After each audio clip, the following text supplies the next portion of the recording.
There we go. Okay.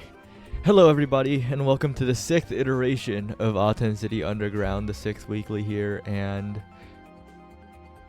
we're getting right into a game between two pretty similar teams, FP Obsidian and 140 Columbia Street West Waterloo. What even is that address? Should I look it up? Yeah, wait, huh? I'm looking this up on Google Maps. Also, hi everybody. Is that the Odyssey Interactive office? Wait, it might be. Well, yeah, we're ready to get into game. The players are finally ready to get into game. And it's going to be interesting because it's no mirrors, snake, and external pick ban, which did take a while. You see the first game, despite the tournament starting 20 minutes ago, is starting now, but the format's good as long as it doesn't take 3 hours. You know the vibes. It can work, but there's a setup process involved. And 17 steps and Omega Strikers can't read half of them. Oh yeah, we love that. Integrated, well made. All right, as we're getting into this, these comps look a little different than what they want to do. Obviously you got Logan on the Rasmus, and you got Lalomao XCD on the Kazan. The Kazan can go for core control, but usually they're opted for a little bit of a mix between both. As Logan getting off, getting the bottom barrier, using the gravity well in the middle. Get that, as Julok is trying to fight his way through Lalomao, and Cardbox is able to get the top barrier, keeping that flow state up, and they're fighting to get that second barrier, and Lalomao is just on a rampage here. Yeah, Lalomao getting in there with the Kazan core control, like you said, can do damage, but can also get in there as just Logan and Julok. The Kai has been such a big core control pick in both the goal box and in the midfield because his base speed is just too high. He just feels like better Octavia right now, but Winter Freezer and Box don't let that goal go in. A good log by Winter Freezer will also continue to prevent it, and Tofu Fortress as well. And Lalomao gets taken out, so it's just the Octavia in the midfield, but has a lot of flow state speed to work with. Asianator does win the strike war, however, and now it's up to Julok to try and score this one. And Julok has that flip, really scary, getting in there, KOing the Dubu and able to get sent it right through Cardbox. Cardbox not able to strike that in time. Could possibly be ping or just an age check. Who knows? Yeah, might be getting a little bit old and the reaction time might be dwindling, but the center pops at the perfect moment. Almost gets a barrier, but Just Logan capitalizes, gets two, wins a strike war. Wins a strike war twice. It's 2-0 in the favor of FP Obsidian. This is looking like a dominant performance. Yeah, Just Logan 2 beating the noob allegations. Able to score a goal there, shooting the perfect corner as it spawns on his side again. Almost getting it past Cardbox. Cardbox keeping this flow set up very nicely, using the beat drop. Keep it up, and Julak just trying to keep it away from Cardbox here, but Cardbox with the flip, not able to get any barriers. Lullabout is getting in the baby cage. Logan getting the bottom barrier, not quite able to convert on the second one. Cardbox looking a little low. Would not want to die with a flip, but Caster's Curse, Cardbox did fall to the death touch. Yeah, feels bad. Greeted the meter a little bit too much, but Lola Mao is disrupting the midfield scoring pressure completely, and Winter Freezer, oh no, loses the strike war against Just Logan, who is continuing to dribble, and a perfect Giga Blast by Julak. A 3-0 first set, and FP Obsidian are looking good. Yeah, that's that canonical Giga Blast. It looked a little too perfect. But there's a bunch of options here on the board. I'm seeing a Quick Strike and a Chrono Boost for that Octavia. But Julak is opting to deny the Chrono Boost, which is probably the right choice. You really don't want Octavia keeping that flow set up and going even faster. But we see some size, but Logan is not opting for the size here. Yeah, not opting for the size instead. Choosing that prime time, and yeah, like you said, Quick Strike. They're still huge for the Octavia, but my eyes are on that unstoppable Winter Freezer. Is going to have to use that very well because it's great against the Rasmus, not so great against the Kai, but Just Logan has been the one doing the majority of the upfront scoring pressure, so Winter Freezer's unstoppable might put an halt to that, but Just Logan always has that death touch to bring the core to the other side, and the Dubu can't catch up with that one. Yeah, the Dubu might not be able to catch up with that one.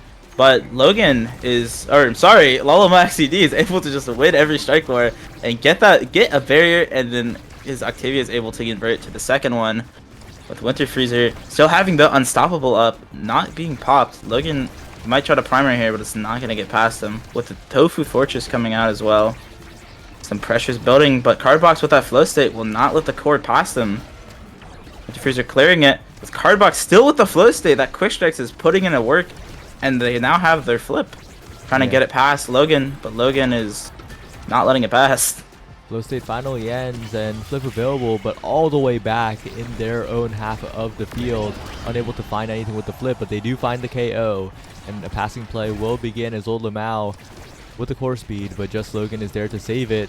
Oh, almost gets the perfect Soren angle, but Aginator's not ready and the angle is slightly off. That's the first goal for 140 Columbia Street West, Waterloo.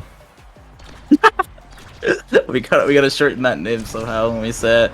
But yeah, Logan not able to hit that sword angle, but able to hit that bottom barrier, that lock.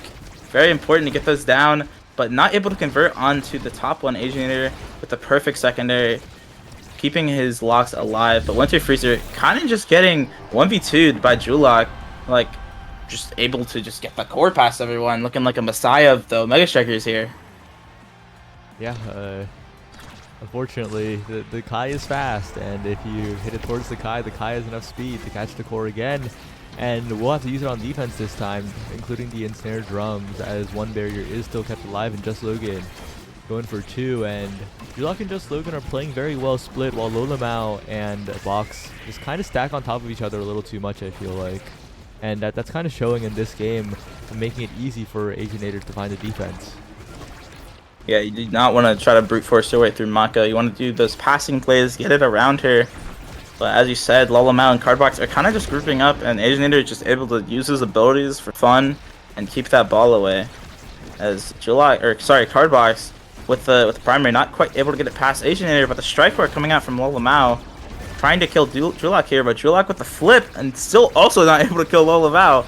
Lullabout looking a little staggered and Julak looking a little low, but there is a battle brewing in the top side of this map. But Aginator with the Soren, Cardbox with the flow state might be able to do something here off the gravity well. Julak is also looking pretty cracked. Everybody's looking low, and Julak finally falls. Yeah, it's a tough situation after that power play.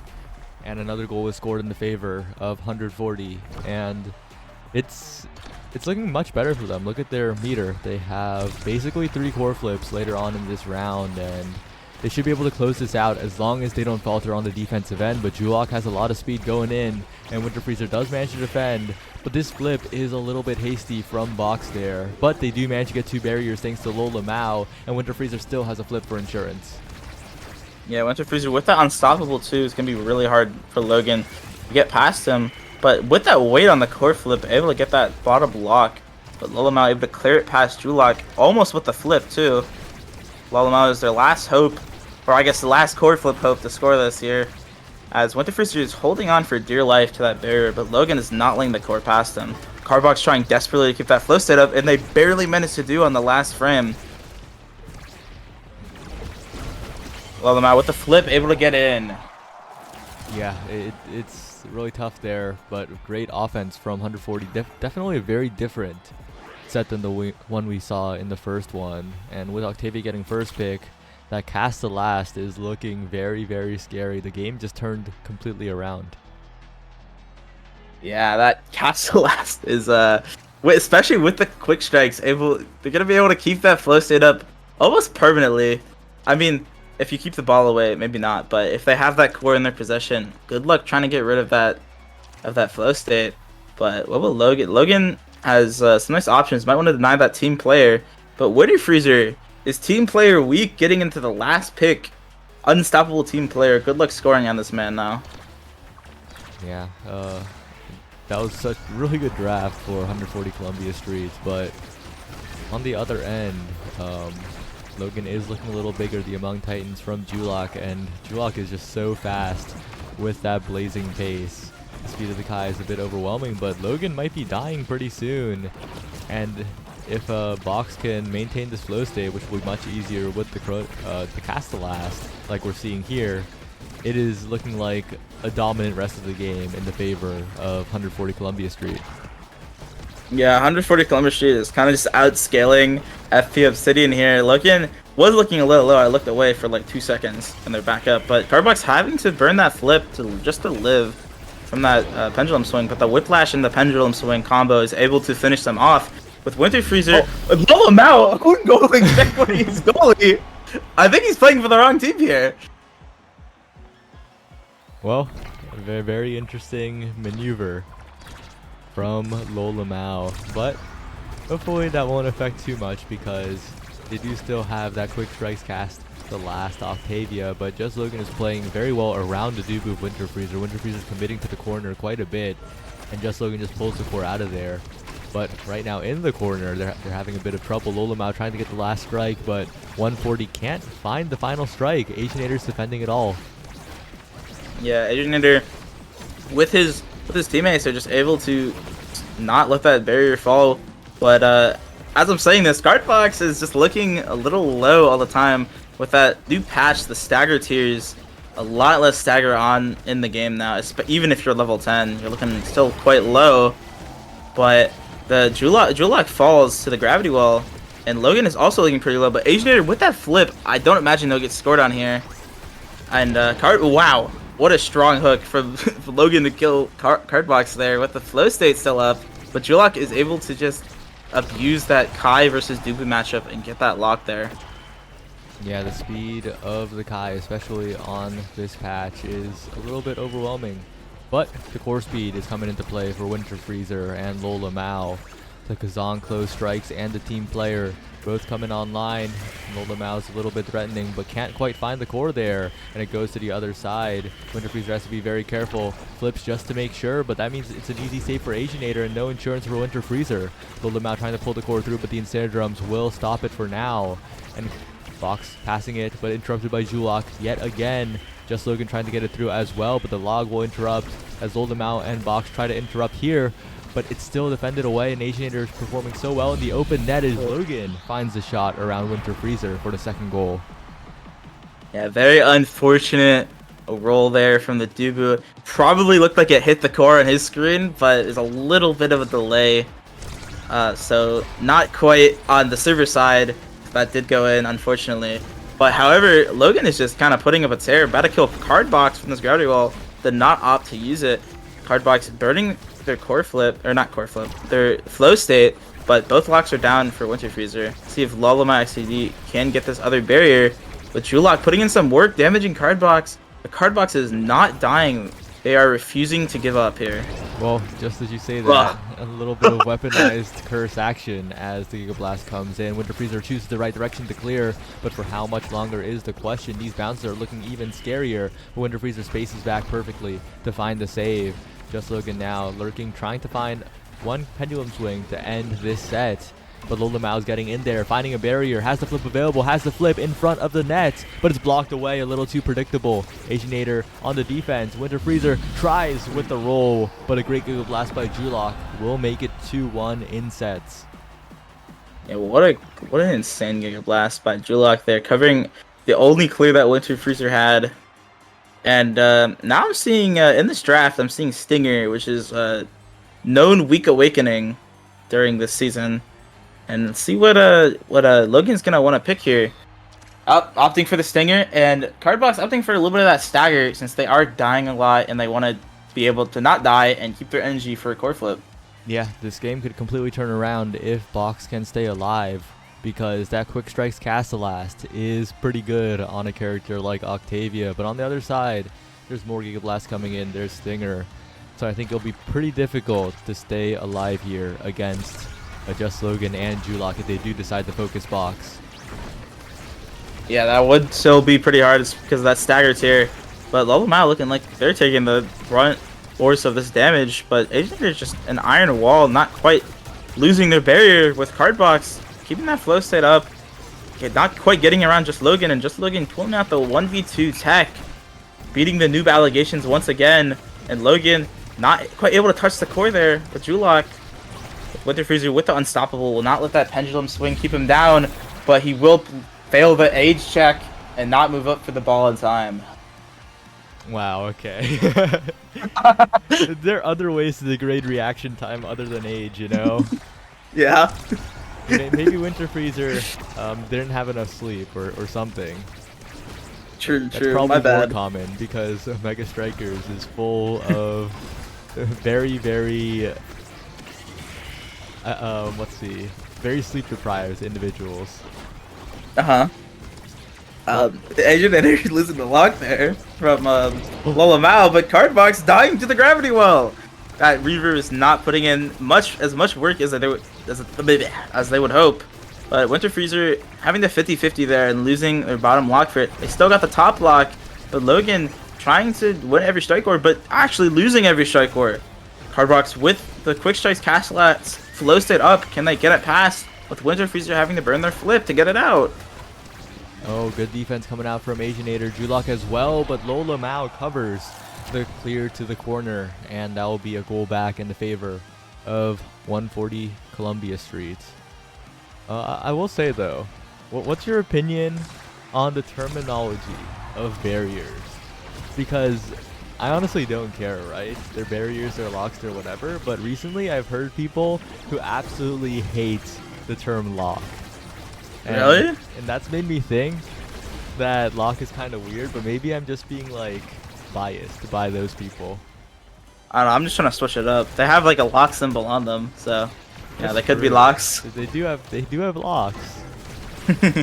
But some Hey, of you them gotta don't. unlock it. Wait, some of them don't though. Oh no, Winter Freezer! Oh, Loses track of no. the core. It spins around the center, and now FP Obsidian are on match point. Okay, that was a sleep check. That one was absolutely a sleep check. Asianator, or everybody on the side of FP Obsidian looking at least halfway to core flip, when Lolomao is the only one with core flip on the side of 140 Columbia Street. But Logan trying to make things work here. The core, but the Tofu Fortress coming out, stuffing all opportunities. The Cardbox popping the flow state with a base drop, and Lolomao is just 1v2ing. I didn't even pay attention to the core, but he got it past Asianator with a flip. Yeah, that was crazy. Just slowly 1v2'd, and now there's a very real possibility of going to a 5th set. But I will say, this flow state Octavia with quick strikes and Castellast, not really doing as much as I expected, but maybe that's just this patch when Kai is faster, maybe even better. Yeah, Kai looking like the speed demon of this patch over Octavia. They do have that blazing pace up a little bit more often than the flow state. However, if Cardbox can keep that flow state up, could be a little bit faster, but Asianator losing the bottom barrier or lock, I don't discriminate. But having to burn the core flip to keep the top one. Ooh. And Lala just popping that recovery zone with the Kazan open Umbrella primary. Looking a little strong even with that 90 power. Losing 10 this season. Still able to get those knockback KOs. A Cardbox barely losing the flow state. How will 140 Columbia Street turn this around? Yeah, a bit of a scary curve there on the center. Asianator does not get scored on, but without any barriers, it's going to be pretty difficult. But Julok has plenty of speed to work with. But Lola Mao has so much speed on the core. Asianator has to be so careful as Julok goes in, tries to win a strike or tries to fake out Winter Freezer. A flip available for just Logan, but the Tofu Fortress will deny it. Asianator continuing to send the core forward. A great primary to send it to the bottom corner, and just Logan now with the primary. But Winter Freezer has to strike back in time, and once again the core speed, the team player, is enough, and we're heading to a 5th set. Yeah, core is looking quite slow when Kazan strikes it.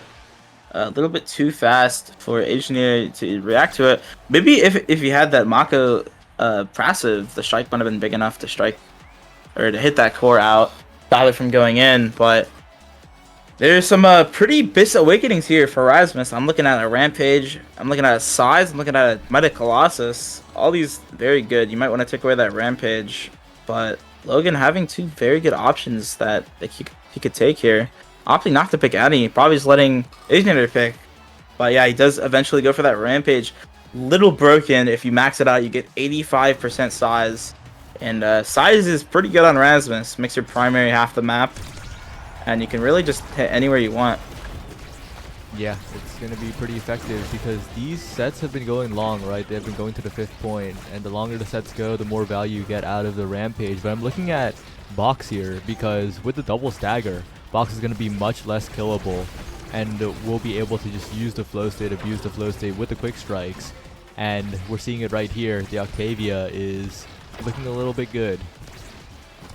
Yeah, Octavia has scaled. It is the final set, and Octavia is known for probably the best scaling character in the game. As Logan is Lola Mao is just able to sneak that past Asianator, hitting the top shot. And yeah, that's just another goal for 140 Columbia Street, making a comeback here, which seemed they're on the brink of defeat, as Cardbox was just dying all the time, but they finally got that stagger. They're able to abuse their quick strike Castellask build. Yep, and continuing onwards is Box with some more flow state, an elusive pop from Logan, and the hook neutralized by the flip of Box. Winter Freezer continuing to send the core up with a team player, and the flow state feels like it never ends here, but finally it does end, but still the passing plays will continue. One barrier almost goes down, not quite. Lola Mao still pushing forward, but getting very low. The Stinger doing a lot of work here, but if Lola Mao stays alive, this could be really bad for FP Obsidian. Yeah, this could be very bad indeed. You do want to keep that. You do want to make sure people are off the board when it gets to tight spots like this, because it's just so much pressure relieved. But Lola Mao able to get through a Mako ability, pretty impressive. But the Julok and Logan are able to stop that core from going in with Cardbox with a flip, and Logan's whiplash is not able to be out in time to stop that core, and it barely going in past everything. Yeah, that sucks, but now it is on the flip side. 140 Columbia Street are on match point, and Julok almost dies to the Lola Mao primary. Has to be very careful here. No meter available. Lola Mao pushing for one barrier, looking for the second as well, as the flow state will be available soon, but no pass from Winter Freezer to Box means the flow state does end, but the core is still being pushed forward. Lola Mao in position, trying to send it forward yet again, but Cardbox is stuck in the midfield with Just Logan and Julok, and everyone is low, but a great Giga Blast snipe from Julok will mean that the second barrier goes down. Does have a barrage available, I think, and if Julok can push forward, that could be the goal here, but chooses to barrage forward, and Winter Freezer is able to defend it. Winter Freezer looking like a beast in the net. Don't let him be on the enemy team. You will not score. Cardbox actually almost dying there. Almost went a little too close to the gravity well. But Logan, with that Mako speed and their own speed from their secondary, almost able to do something, but Lolo Mao kind of just tricking everybody and getting it past literally everything in the game, just waiting with that patience, looking like Vaughn out here. Yeah, very well played from Lola Mao at the very end to close out the game. 140 Columbia Street West, Waterloo are the ones that advance here. And it was very close though. Fifth set, match point for both teams at one point. Like, that was a very close game. Quite close indeed. Logan was not able to get those Rampage stacks that he did need to score or help score a little bit on Winter Freezer. Honestly, that unstoppable pick really did help defend everything, because that pendulum swing is not stunning him, so he just has to strike or him, strike or the core from the pendulum swing. And yeah, it was just really tough for Logan to really do anything with that quick strikes, cast to last, Octavia just controlling the field around Julock. Just really hard to even get the core.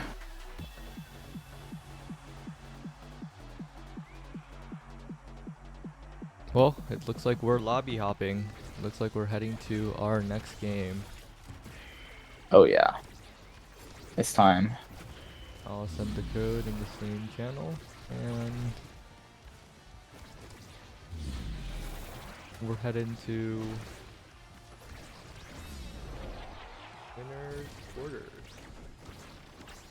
The Oh, yeah. LLC versus Cheesy Zonculus Supremacy.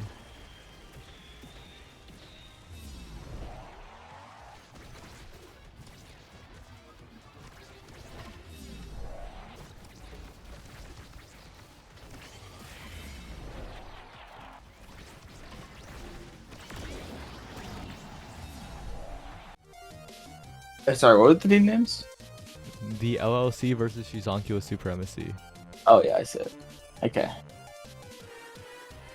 Oh, this is go to Matt. Oh yeah. I see it in the game. Luke Wallaby Gangsta. Let's I remember last time I fought Wallaby, I think he was in the Ahten too. They went midfield. I don't know what role Hungry Boy plays, Hungry but Boy's a hopefully... midfielder, so Wallaby Okay. will be brawling today. Okay, Wallaby on his main role. No, Luke was actually playing forward too for them. Oh, Luke wait. looking like... They can mix it up. Yeah, they could mix it up. But they are going against Tragic, Dilly, and Sky Jengi, looking like a pretty competent team to actually take them down here. This could go either ways. It really just depends on the comp and Awakenings. Well, obviously, but, you know, I think that it really just could go either way. Could be a stomp from either side. What do you think about this matchup, Saya? I'm not sure. Okay, wise words, wise words. I'm actually not sure. Actually, wait, does Tragic play goalie? That is like a midfielder. Tragic is pretty flexible. Oh, okay. Mangoes will probably be the goalie, right? Oh wait, Mangoes isn't here. They have a big roster. Oops. I did not read. I'm an Omega Strikers player. Yeah, reading is hard for us players. Very, very difficult.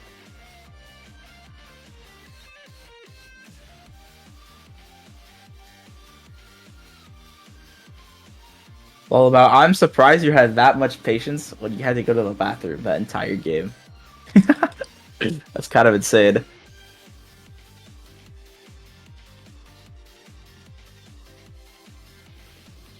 Alright, Saya, it's time to gap up about random things. How's your day?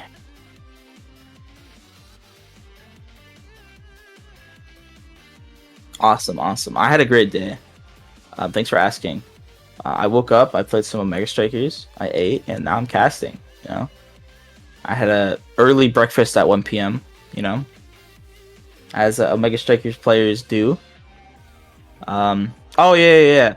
Yeah, I did get some good sleep, too. Thanks for asking. Yeah. I had a lot of water today, as well. It's pretty... Water's very good, you know? Like, next patch, I feel like they should buff water. But I feel like it's pretty nutritious, and I really like it. Yeah. How are you guys, chat? How's chat? How are you guys holding up?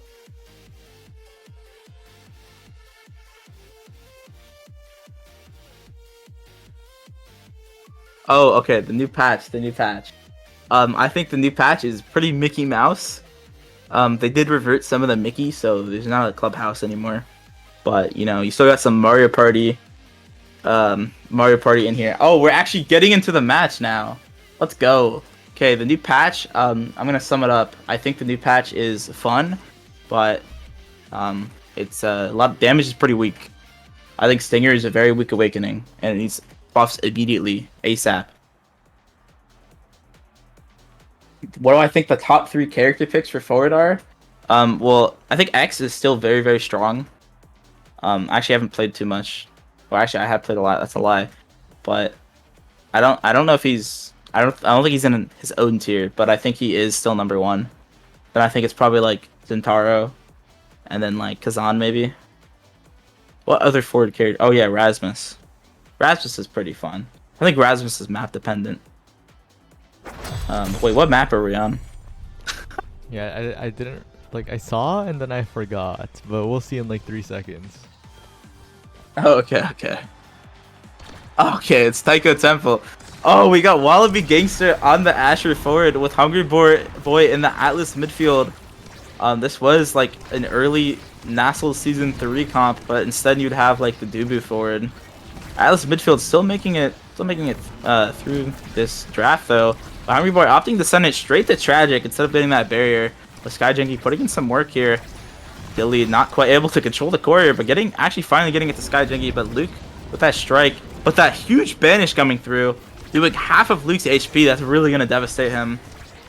Trying to get past Hungry Boy, but the Wallaby priming thin air. Skyjanky looking a little low with the lowest stagger tier in the game. One of the things about this patch, and kind of getting Zentaro'd and just dying. Yeah, great play from Luke to finish off that KO. Hungry Boy getting in there. Goes for a creative flip angle. Maybe a little bit too creative because it didn't find the mark. And Luke glitch pops instead of striking. And that means the core will sail right in. But at the very least, he still preserves his flip, you know? Yeah, he still does have his flip. Gonna hopefully be able to hold down those barriers. I guess they're not locks now, right? Because they don't have the lock symbol. Yeah, I guess only on Atlas Slabs you can call them locks. Yep, only then you can legally call them locks.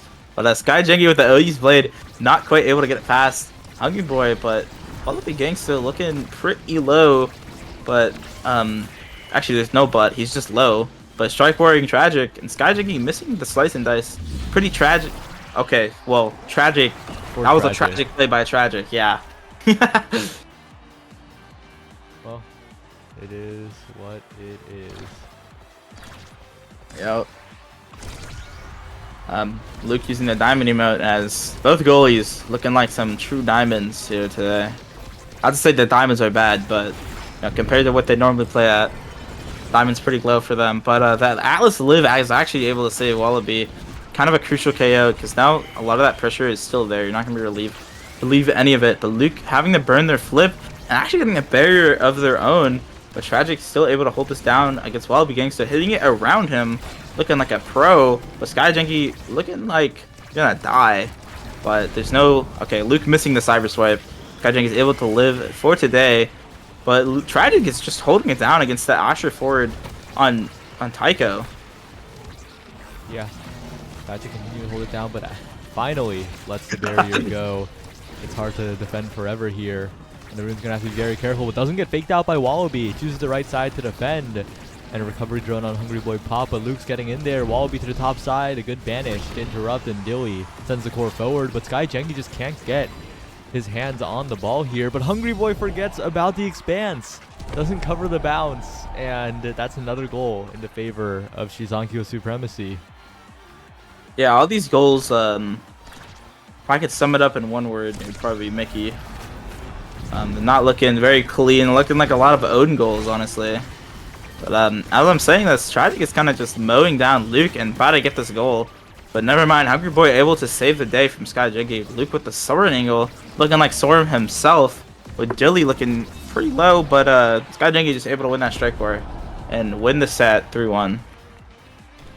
It's a very confusing first set here, and with the Rune getting first pick, I think it will get even more confusing No big creation awakenings here. I think Stinger something to watch out for. Castlast maybe a pick, but that Stinger's going to be a little bit scary if it does fall down to the Aimi, and it does indeed do so. This Asher is going to have a lot easier time winning the midfield interactions in terms of damage here, even with that Knife's Edge being taken by the Zentaro. Yeah, that Stinger honestly is probably where Shizonkulus loses the game, because Luke is just gonna have so much pressure from afar. Playing Aimi, goalie, just like, especially if you hit that Zentaro, like half his stagger's already gone and it's gonna keep ticking. Already looking cracked. Could die at any second here if they use their abilities. But he is playing the Zentaro character, able to get the core from midfield and follow it with the many blinks he has. Yep. Dilly trying to get it past Wallaby Gangster, but Wallaby's just so big and winning every strike war. Finally getting it down to Hungry Boy, and Hungry Boy's able to just put it in. Yeah, great path splitter from Wallaby to keep the core in possession there, and Hungry Boy with the follow-up as well. That's the type of play we expect from a team like the LLC. What a name. Oh no, Luke getting finished. He's not going to be able to eject button back. But can they even get the core up? They are able to get a barrier, but Luke is able to stop that second barrier from crumbling. Tragic with the self-dribble off the anomaly. Like a little practice on this Rune character. And not losing that barrier. What a... Okay, I'm sorry. Yeah, I caster cursed it. only loses My one bad. barrier, and the one on the other side is taken, so it'll take that great elusive by Hungry Boy to not get banished. Means that they can continue the offense here with Hungry Boy in the midfield and Wallaby with the patience. But Hungry Boy's expanse doesn't keep the core forward, and that is, once again, Shizanku is supreme. Looking good on the defense, but just as I say that, it's Wallaby getting in there. A recovery drone popped, and the goal found. Yeah, Wallaby is kind of just making a name for, or sorry, not making a name for himself. Abusing that size on the start for Asher, and it being Tycho as well, just able to stuff everything because of how small of a map it is. How big they are too. I keep bringing up the size. The size is just so big on Asher. But Skyjingy putting some moves on, burning Luke's flip. And we'll see if he can get the second barrier. But Hungry Boy having to burn his flip as well. All the flips, no flips are safe actually. As Tragic is able to barely save that barrier. Skyjingy trying to get it past Luke, but Luke owned barriers. Saying, I see the effort you're putting in. Let me just help you out a bit. But Tragic is able to get that, pass it to Luke. And Luke is like, what a great play. Let me pass it to Skyjingy. And Skyjingy puts it in. Not Luke's finest interactions there, but it was a pretty tough spot, to be fair. And now Wallaby is gonna have to do a lot of work on the offense here to try and finish out this set, as Hungry Boy is trying to get a pass in the midfield, but Dilly gets dash punched or punch dashed by the Asher, and now suddenly there's a power play in the favor of the LLC. Luke gets in there, gets one barrier. Hungry Boy pushing up as well. The path splitter is good for possession. Wallaby will force it through for the second barrier. Hungry Boy will get the KO with the Atlas primary as well. And LOC continuing to put on the offense. They're looking pretty consistent. Yeah, LOC, or that was just kind of a free to Wallaby. Tragic not able to get that anomaly up in time. Either not in cooldown or not in range to put it up, but barely not in time, so Wallaby's able to sneak that one in. But looking like a pretty good draft for everybody here. I see a team player. I see a timeless for Rune, maybe. Yeah, Hungry Boy is gonna have to deny that, and I see a hungry impact for Zentaro. Looking like a lot of damage he could pull out, and Wallaby's gonna have to deny that. Yep, we'll have to see what happens later on in this draft. And Hotshot does fall, so everyone gets some decent awakenings, but Tragic denying the stagger stacking, denying the reverberation, means no Hotshot for the Rune. Of course, it's still more cooldowns, but well, we'll just have to see how it goes, because I think LLC are very comfortable after that draft. Yeah, LSC's draft looked pretty good here, as Tragic's anomalies are just able to hold everything down by themselves. The Hungry Boy just not losing a strike or just being really patient against Skyjingy. And Wallaby abusing that Asher primary. It's looking like a pretty weak ability with an awesome or amazing shot to the bottom side of the barrier or the net. Tragic cannot catch that. Yeah, just perfectly timed, perfectly done by Wallaby in the midst of all the action happening around him. Now Wallaby with the flip available is going to be even more of a menace with that firewall sentry assisting from Luke, but that's only one barrier taken and traded immediately by Sky Jengi, who is getting in there. Flip used all the way to the bottom side, the barrier taken, but Wallaby wants to get there first, wants to take this barrier, used the flip a little bit late though, and is stuffed out by 2 members of Shizankyou Supreme, and Luke can't reach the top side in time. Wallaby, like, you can feel how Wallaby didn't want to use flip there, right? But like, it kind of felt like the core was about to leave his grasp, but he used it to try and keep possession, but it was too late at that point. Yeah, too late indeed. As Tilly actually just able to get it past Wallaby. Wallaby not committing to the side where he has to hit it. And like a blunder there, but Sky Jengi not opting to go for the double, opting to go for the single barrier. A much safer choice.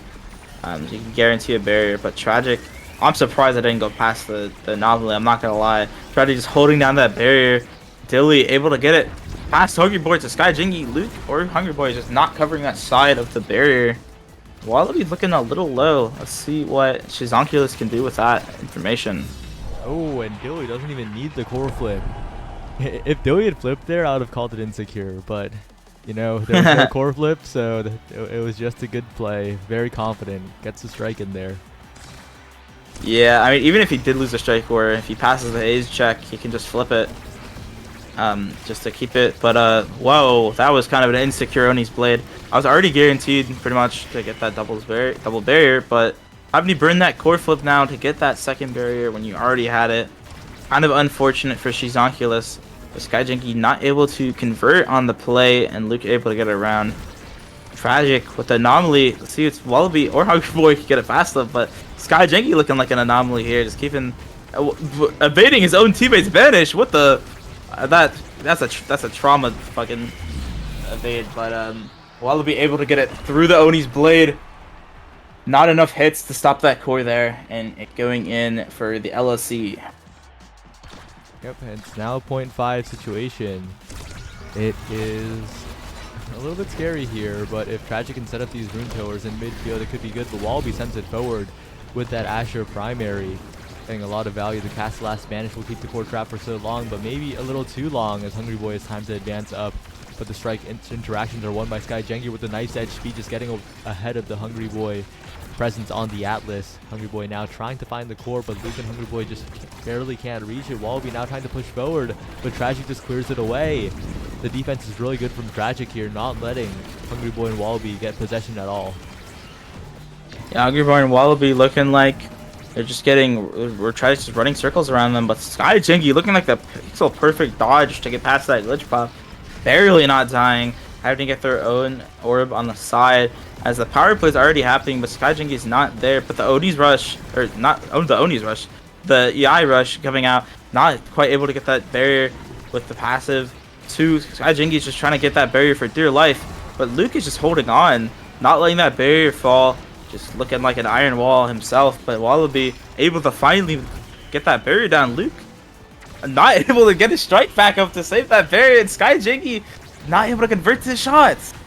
Yeah, but Luke does save the goal regardless. Oh, but this bounce is a little tricky. The glitch pop available to pass down, but Sky Jengi manages to catch it, but a bit of a preemptive EI rush means that Wallaby gets possession again. Hungry Boy, no, the Expanse again. The Expanse basically own goals by sending it right back up into Sky Jengi. That's the second time Hungry Boy's lingering Expanse has been their downfall. And now it gets a little scary because these are some great awakenings on the board. Yeah, I'm seeing an explosive edge is good for both AB and Zentaro, but I don't imagine Zentaro passing this up. Well, okay. Oh wait, he has dash awakening. Yeah, he dash awakening already. So I have object permanence, I swear. Wallaby with that quick strike actually looking quite strong. Not up to go for the rampage, which is kind of broken, but looking for that quick strikes. It's just able to keep it in that corner and not let it pass them. They're both looking pretty good on this map, to be fair. But Tragic getting some of that speed too and be able to play a little bit more aggressive. But this power play is already going off, and 2 people vanished from Tragic. Yeah, and I'm surprised Might of the Colossus fell so far down, but Hungry Boy's going to be pretty happy with that one, right? More size, more power. Always pretty good here, but Sky Jengi's in position. Sky Jengi's been on top of the play so often, and Knife's Edge pickup doing a lot of work and also positioning quite well. Yeah, Skyjengi has been doing pretty well in his power plays that he has. Kind of just checkmating Luke there, not able to get it past, but not having enough patience there to get it past that Atlas Expanse, as Wallaby's going to be abusing these quick strikes, but instead losing every strike core instead. Hungry Boy with the flip can just keep it up, but Luke looking like an own barrier. Oh, Hungry no. Boy, that looked like a flip for the enemy team. Yeah, not what you wanted to see there. A bit of an awkward defensive flip. Let Sky Jengi set up, and a double banish by Tragic is great for the defense. Gets the core out of there, and once again the Expanse slows down the offense, unfortunately. Tragic with the good clears now. Great pillar. And Wallaby trying to find his way in, but Dilly just has too many ways to keep it out, and Shizankyo Supreme are looking really good. Yeah, Shizankyo Supreme kind of just mowing down the LLC. Just getting those better conversion rate. That better conversion rate. I can English. But Wallaby, I don't think Wallaby's lost their recovery during this entire game, which is good. But that just shows that Shizankyo doesn't need KOs to win the game. They can just out core control the LLC, even with a KO comp. Well, more of a KO comp than the enemy team, less core control oriented. But Wallaby not often use their flip and actually just losing the recovery gen finally.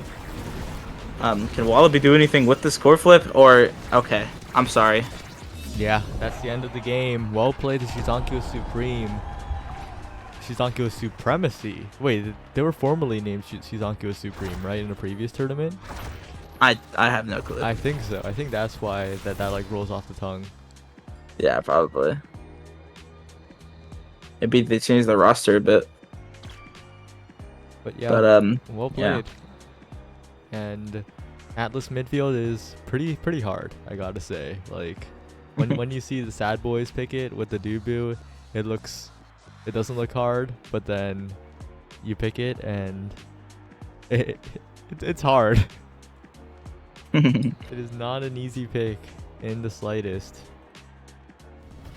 Yeah, I mean, not having any mobility, it's gonna have to like really have good positioning. You can't compensate yourself at all with any movement speed or any like dashes or blinks or anything. But yeah, that was just honestly, even if Hungry Boy was off the Atlas, Shizankyo Supremacy just looked unstoppable that game. It looked like they would win no matter what.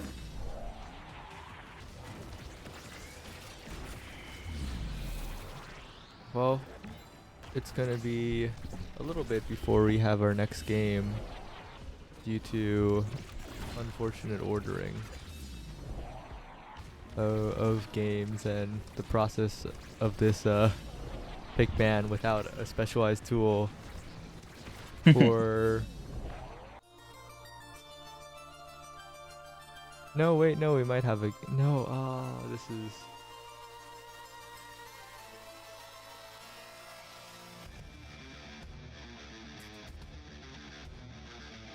yeah, game length is so awkward now because of the pick ban. Yeah, it takes like half the time. Well, I'm not gonna be the one worrying about that. I'm gonna call Marissa in and dip. See ya, Twisty. See ya, Saya. Wait, I still stay in the VC. This sucks. Do you want a gap or are you putting us to break? Oh, we can go to break for a few seconds. Okay. Thank God.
Oh, started. yeah.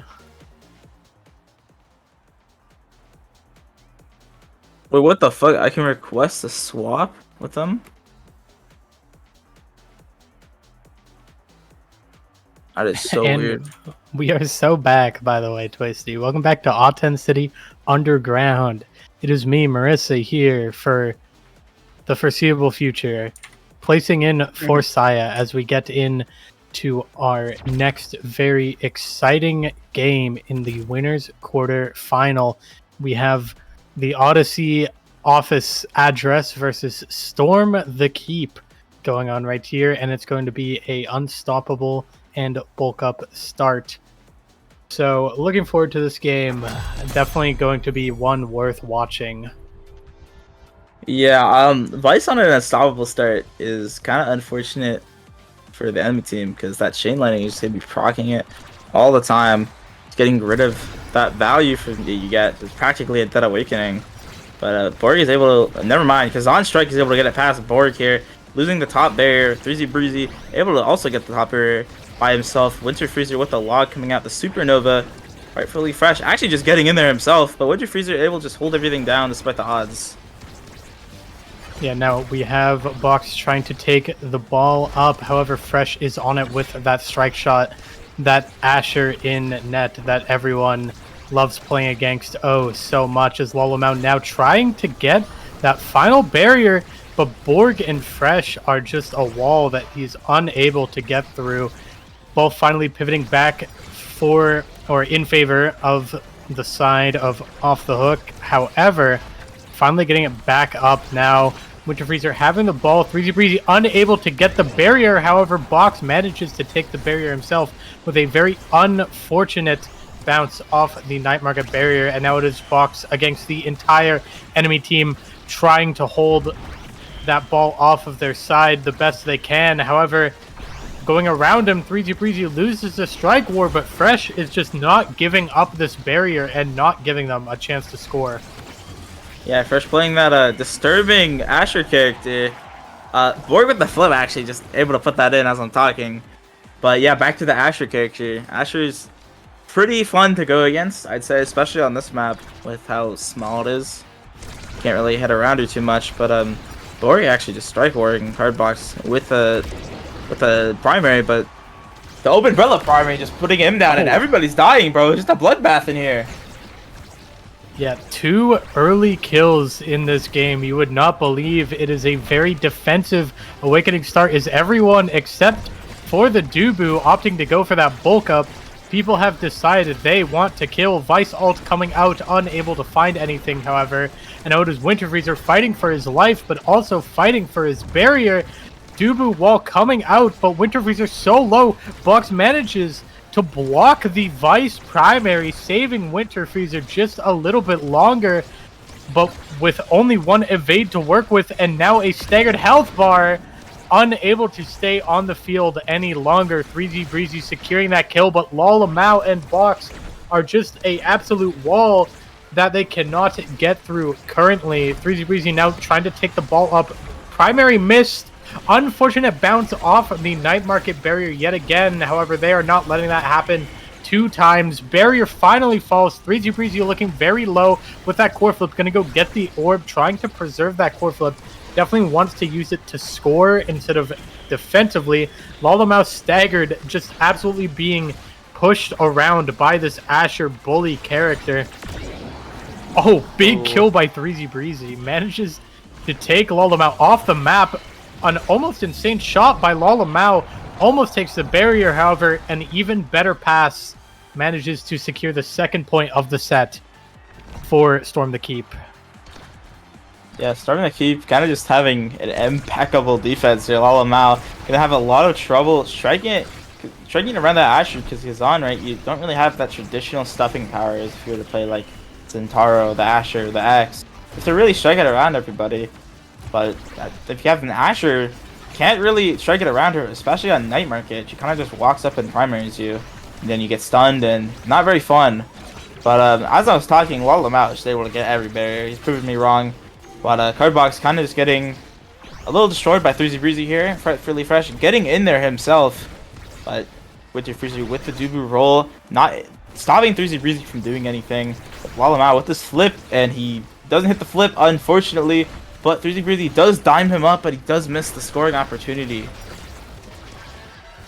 Yeah, definitely looking favorable for the side of the Odyssey HQ right now.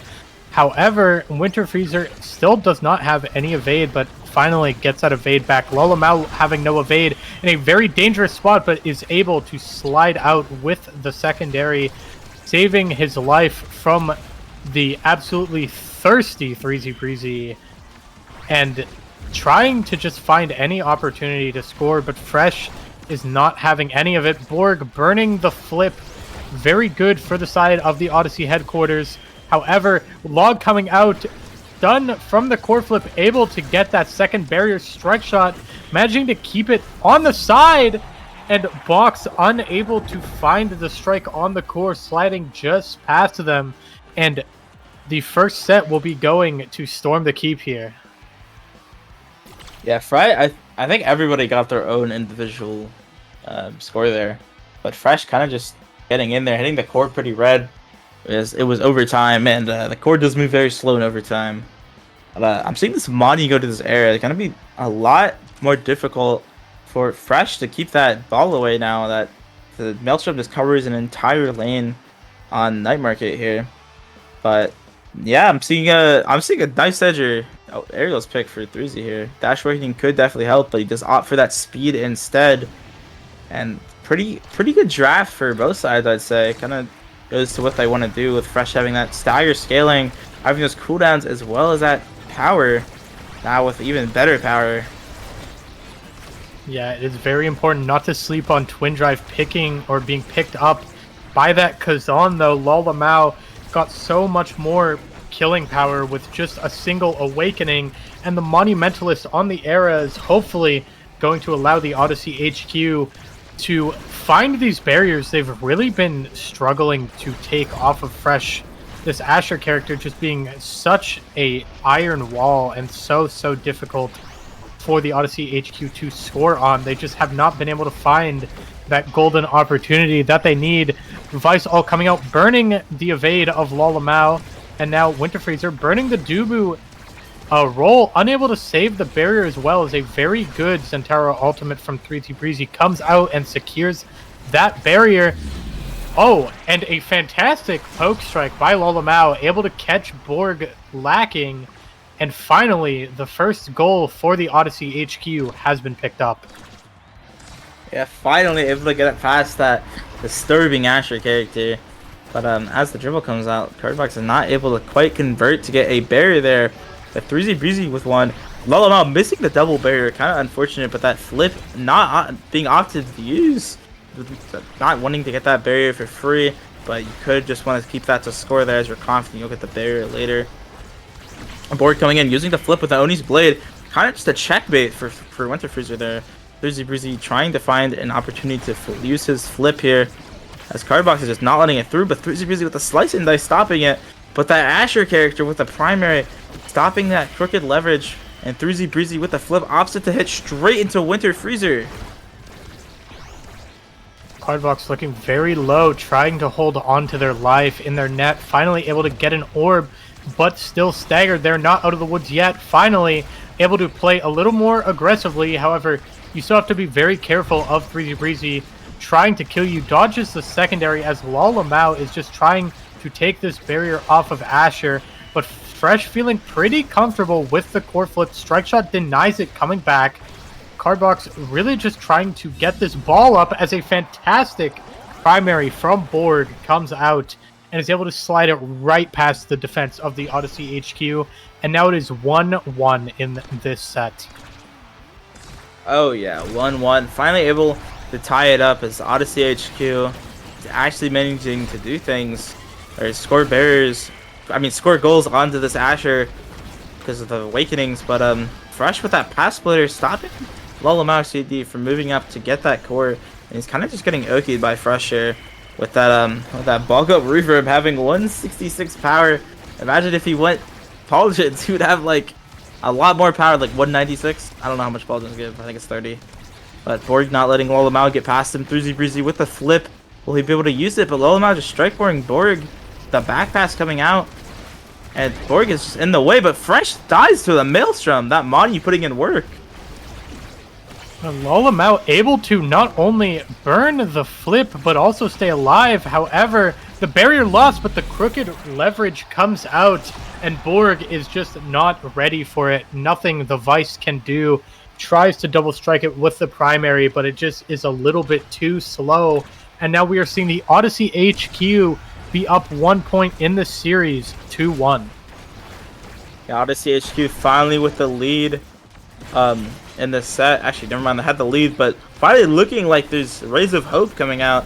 But Fresh denying that double barrier from Lolamao. Cardbox almost dying because of the Intaro AI rush, but Lolamao just getting both barriers. Not in the traditional way you see with the hitting the center, but just hitting both.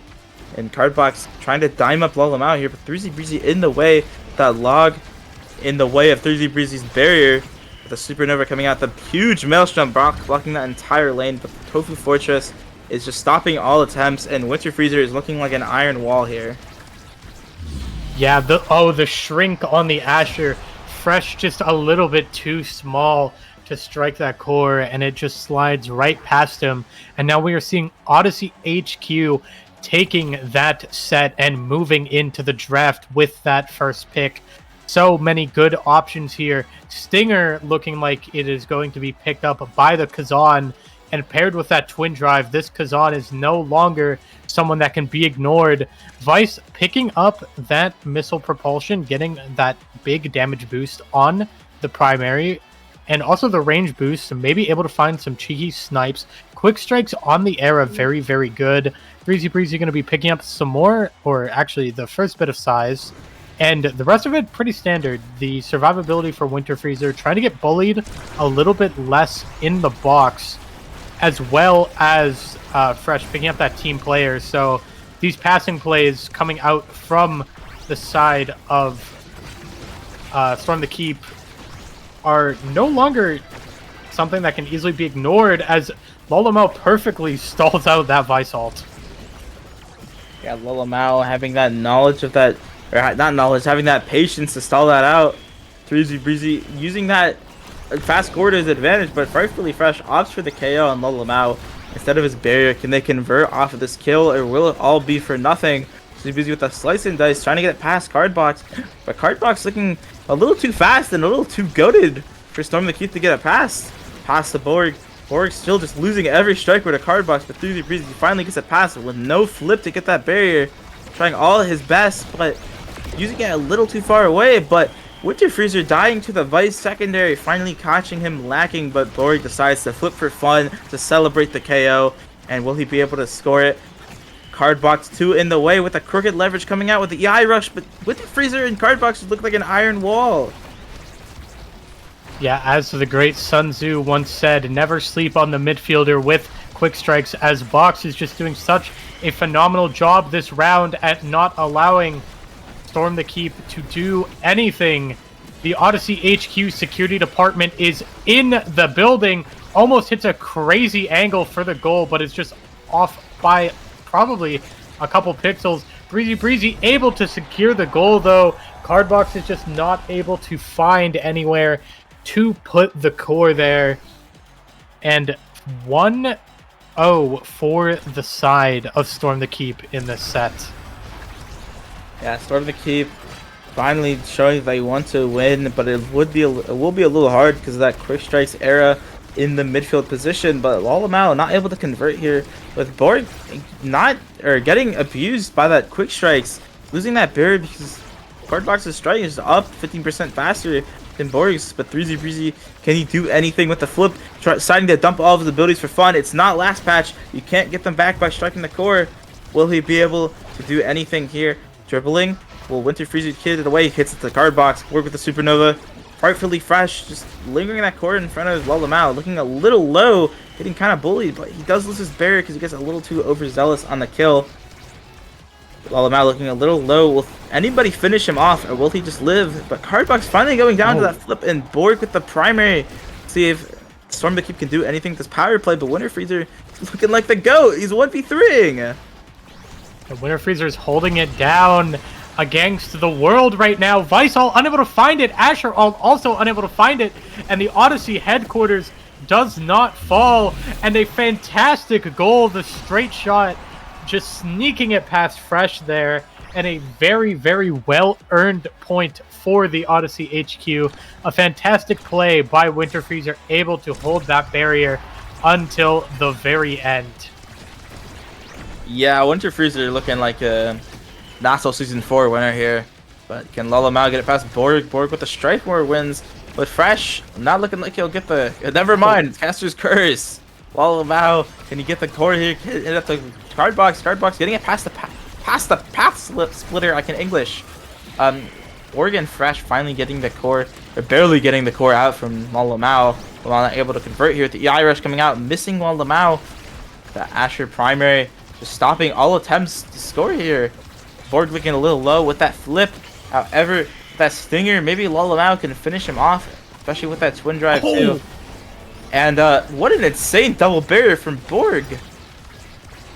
The missile propulsion coming in. What an insane snipe by Borg as Lalamau is put into the blender. Very good patience by Fresh. However, Cardbox is just dribbling. Gotta be careful of this core flip from 3Z Breezy, but an insane night market angle.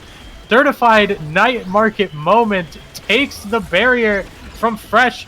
Flip burnt from 3Z Breezy and still unable to find that goal. Lalamau with that overtime strike on the Kazan. All of that power from the bulk up.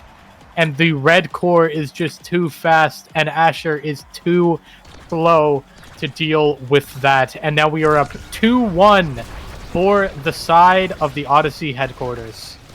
Yeah, Odyssey headquarters really just coming out and making a comeback. It's like a small comeback, but still making a comeback. As Winter Freezer is kind of just holding it down against Suzy Breezy, making him look like a D1 noob out here. Can Fresh get it out? Gets it around Lalamau. Fresh does have that flip, but so does Winter Freezer. How long will it take for them to burn their flips? But Winter Freezer looking like he doesn't even need the flip. Just gapping 3Z Breezy consistently in the box. Borg gets it out to 3Z Breezy. 3Z Breezy missing the core. Now Borg also has a flip. It's looking a little scary for the side of Odyssey HQ, but they are... Sorry, they're not getting it past Farfully Fresh as the Tofu Fortress finally comes out, stopping all attempts from Borg.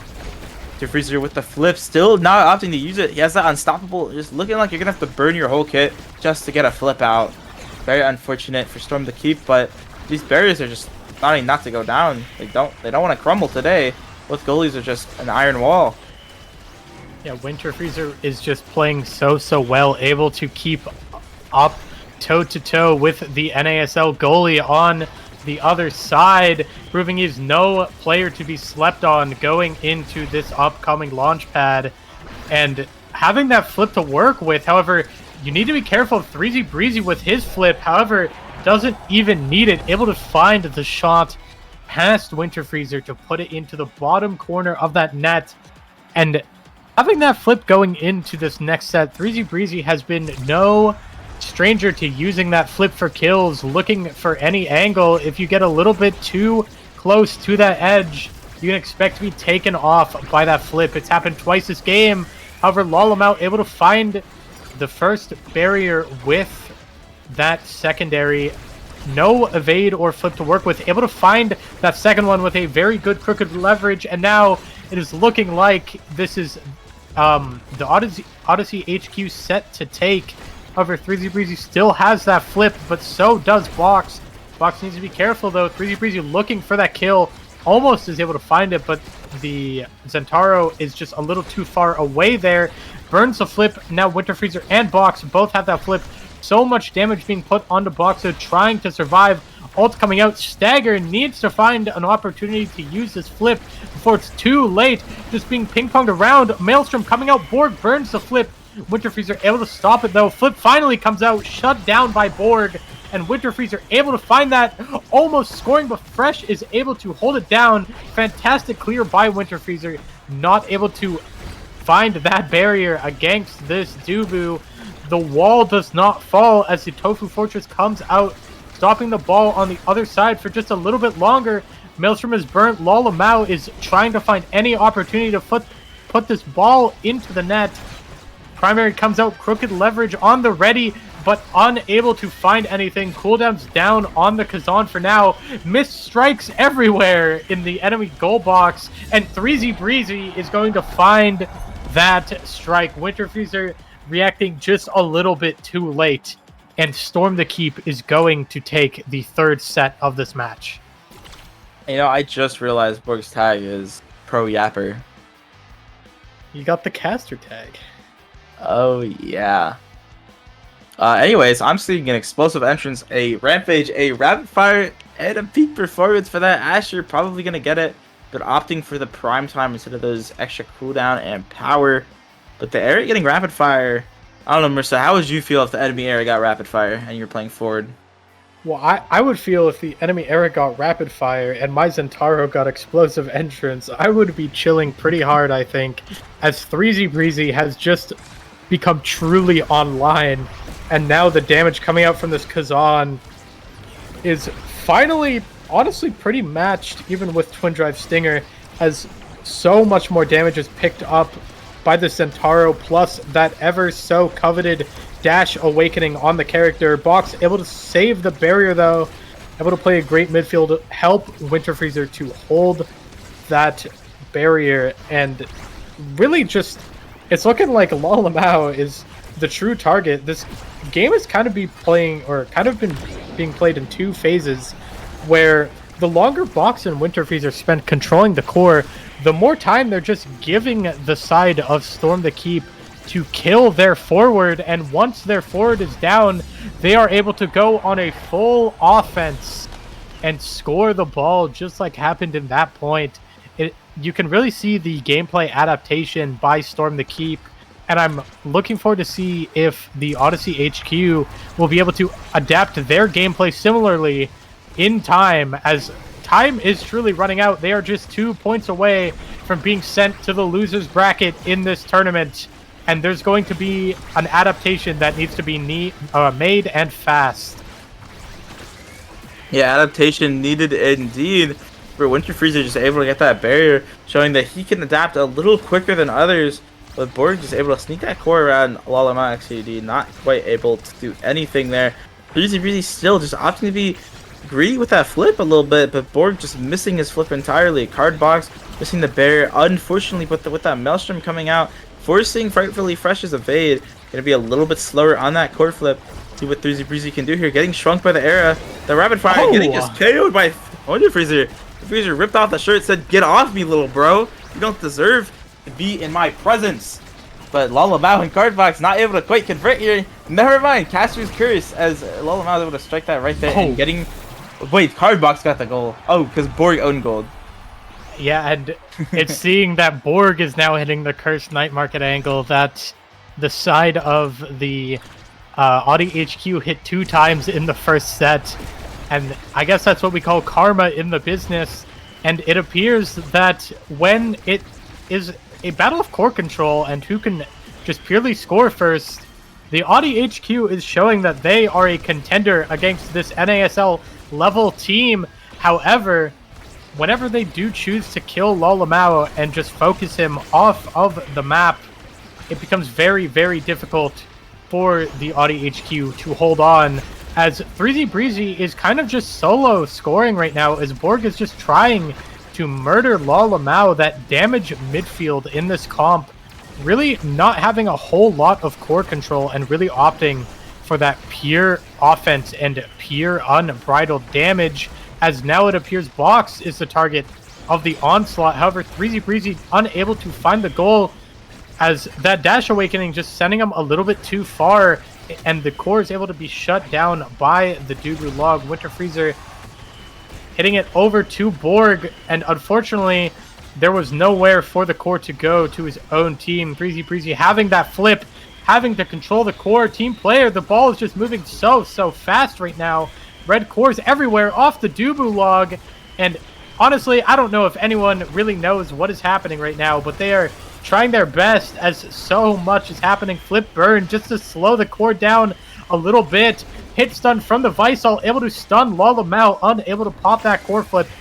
Strike shot burned. Night Market angle unable to be found. However, Lolamau is able to convert and send it right back into that top corner.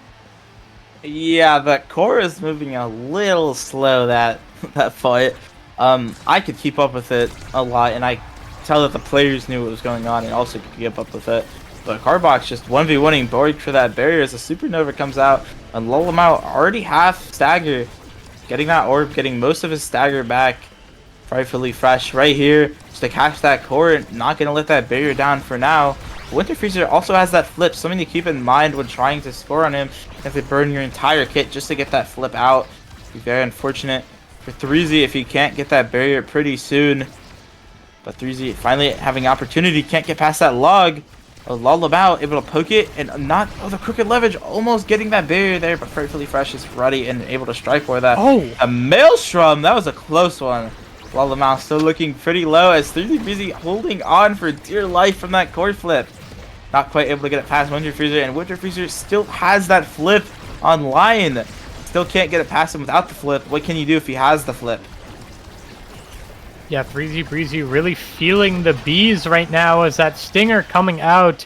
However, that siphoning wand is just keeping him alive through all of this. As right now, neither team really seems to be able to find this last barrier. Of course, Audi HQ really needs to take this set to stay in the winner's bracket of this tournament. However, Fresh's primaries are just impossible to stuff through. This Asher character doesn't allow it. A fantastic read by Lolamau on the core flip, able to find that barrier though. Lolamau so low, going to be targeted by the whole side of Storm the Keep right now. And, oh wait, whoa, okay, kind of weird thing that happened with that Zentaro dash. Did not go as far as intended. We love that Night Market bug. However, Box is able to win so many crucial strike wars. Maelstrom coming out, able to just not allow the core to go up. However, the only person that will be able to get the core to 3Z Breezy is Box themselves. Night Market angles being hit left and right. Core is moving very fast, but Fresh is able to hold on. He has been in more stressful situations than this one. Box finally KO'd off the map. Lolamau trying to play that midfield position for his goalie now, trying to stop that core from going in. So many rallies back and forth. 3Z Breezy going to Kaz it with the primary, but Winter Freezer unable to win that final split second 50-50. And it is going to be 2-2 match point for the side of Storm the Keep. Yeah, Storm the Keep putting up a fight, not trying to go down here without a fight. But Borg almost own going there off the Night Market center. Borg looking like he's practicing some of those own goal barriers for himself, but Lolamau getting one barrier. Can he make it a double? Not quite. Actually, maybe, because of how big he is from that era growth, I guess, not shrink. But the Oni's Blade coming out, 3Z Breezy trying to get that double. Winter Freezer right there to catch it, but losing the barrier in the process while I'm talking. Can 3Z Breezy do anything with his flip here? No, not quite able. There's 3 people bunched up and a log. How can you get that pass with Borg with his own flip of the Tofu Fortress coming out? Could Frightfully Fresh save this? Or Lolamau CB just goes down to the EI rush. Cardbox looking a little low themselves, not quite able to get in there. Winter Freezer having to 1v2 3Z Breezy and Borg, and loses. Well, actually doesn't lose at 50-50. 3Z Breezy just hits it around him, and that game goes to Storm the Keep. Yeah, Box just forced a little bit too far out of position to help defend the whole net. Dubu just a little bit too slow to defend that bottom corner, and a very hard-fought victory for Storm the Keep. However, you cannot discredit the Odyssey HQ that game. That game definitely could have went either way if just a couple Awakenings were drafted differently. If just a couple of strikes were placed differently, this game could have gone either way. However, Borg really proving that he is no slouch on this midfield role either, with 315 redirects and 62,000 damage, almost as much as the blue team combined. And, I mean, is Vice weak? Vice looking quite weak this patch indeed. Especially with, actually, they didn't even have Stinger. It's just Vice is that strong with some of that damage. Yeah, I mean, how can you live when you're just dead. Thoughts? Chilling statement. Yeah, I mean, I guess they should have pressed evade a little bit better or something like that. However, very, very good game and well played to both teams. And I believe we will be moving to yet another short break as we move on to the next match in the tournament. So Oh. don't go anywhere, as Ahten City Underground will be back shortly, unless we're not leaving. Then we'll still be here, but I think we're leaving. So, bye-bye. Bye.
Hello everyone, we're back. Ahten City Underground. We have Bazonkulous Bunch versus Shizonkulous Supremacy. Two very interesting names, I gotta say. Two names in the same style, and we're here in the winter semis. Yeah, this is definitely going to be a fun one to cast with these names. I definitely am not going to get them mixed up a single time throughout this game. However, loading in, we're going to be seeing a very chilling missile propulsion and Among Titans start. So we may see some very propulsed missiles this game, or we can see some very fast and small people this game. Really going to have to see. Yeah, but the draft has already been done out of game, so it's pretty straightforward here. And Centauro Kai Era versus Atlas Now Mako. This is an interesting one because, importantly, Judgmental is on the side of the Bazonkulous Bunch, and playing this Atlas here. Has played the Atlas in the past, of course. We know him more for the Luna, but this is a new age of the Bozo Bunch with Dropletto on the Mako forward, of all things. Yeah, I am looking forward to seeing Judgmental play. I am not a knower, to be honest. I do not believe I've ever seen this player play, so this is definitely going to be a fun one to watch, as everyone in this lobby, to me, other than Judgmental, is kind of a pretty, like... I think you know Judgmental. Judgmental's Rebirth. Oh, do I? Oh, it's Rebirth. Okay, never mind. Yeah, Rebirth is kind of the GOAT. I know who Judgmental is. I did not know they name changed. So yeah, everyone in this lobby then is pretty well known in the higher elo community as this game gets in. I already has a core flip, but unable to find that barrier with it. Just lets it rip so fast. And it is going to be the Bazonkulous Bunch with their goal open first and the point first. Yeah. And Bazonkulous Supremacy is going to be first. Oh wait, I forgot to move the overlay down. My bad. It's okay, that first point wasn't anything special anyway. Yeah, all that matters is we have now figured out who is in the game. Yep, Shizonkulous Supremacy and Bazonkulous Bunch. I will say, Buncher is dying. They're not staying very much alive, even despite the double healing, right? The double healing comes in, but if Sky Jengi could heal up and another burst of damage comes through, the healing abilities have pretty long cooldown in this game, as Dropletto goes in with the Incinerator Drums to try and create a scoring play.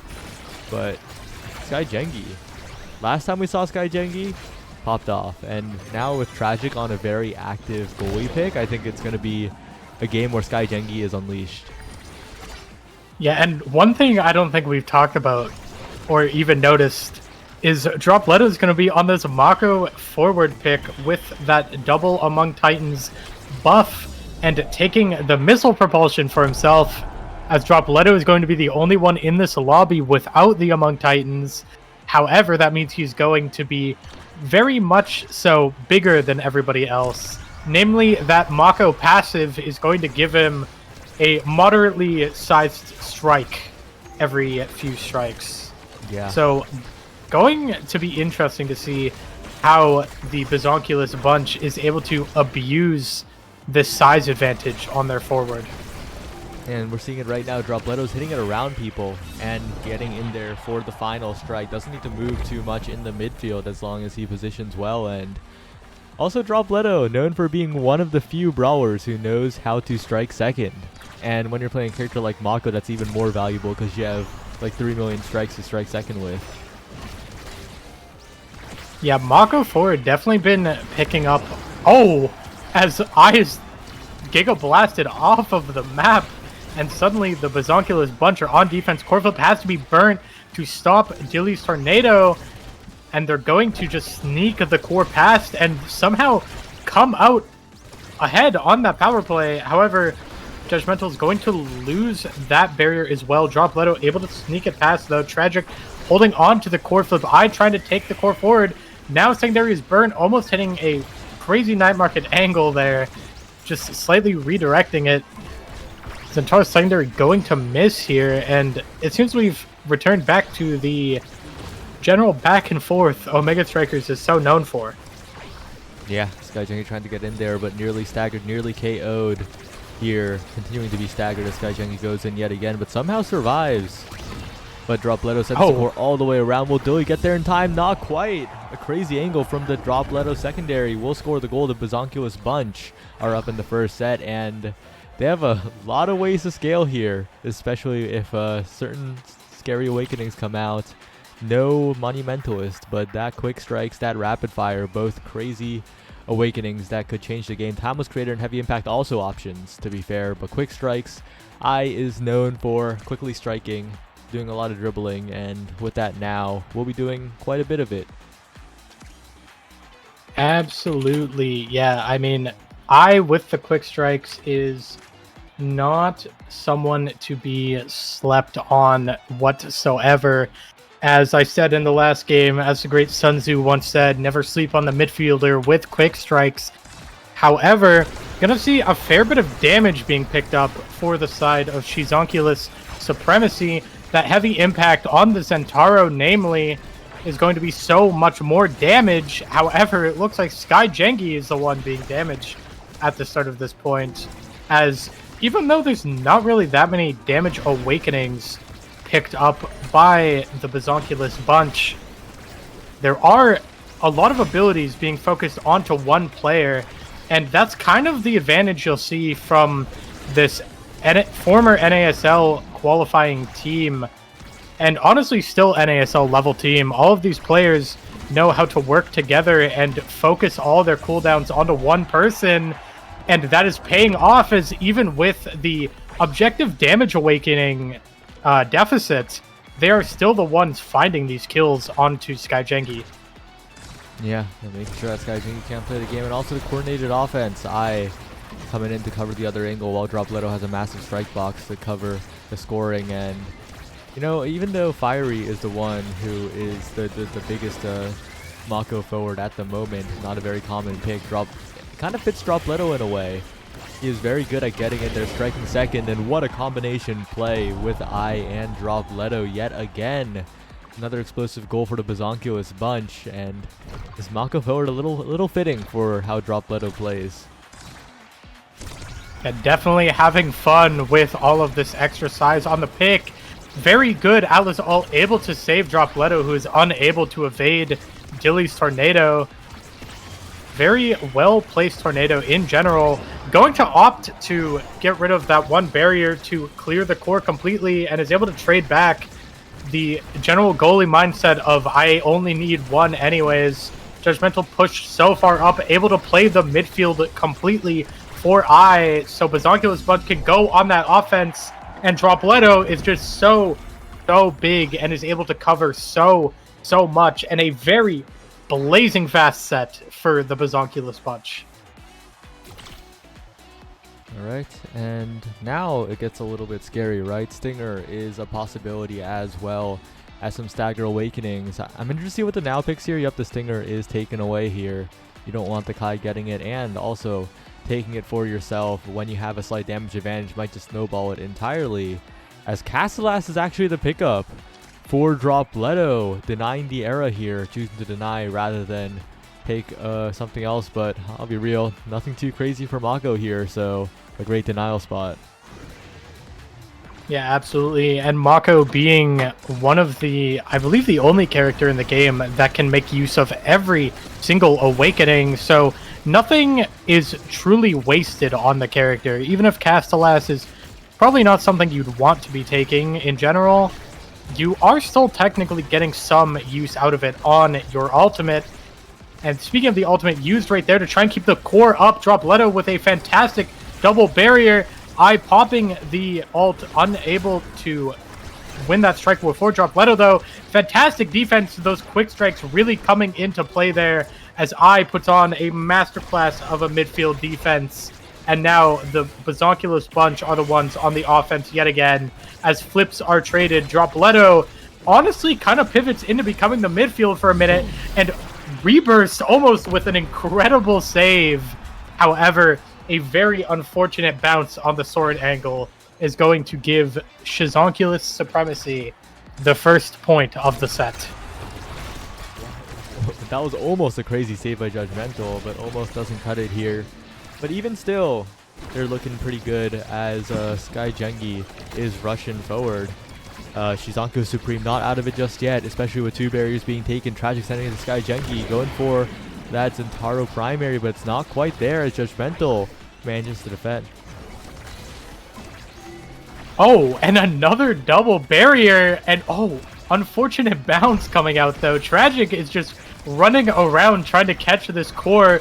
Very well played pass by Sky Gengi right there, able to deny the core control from Bazonkulous Bunch coming out right there.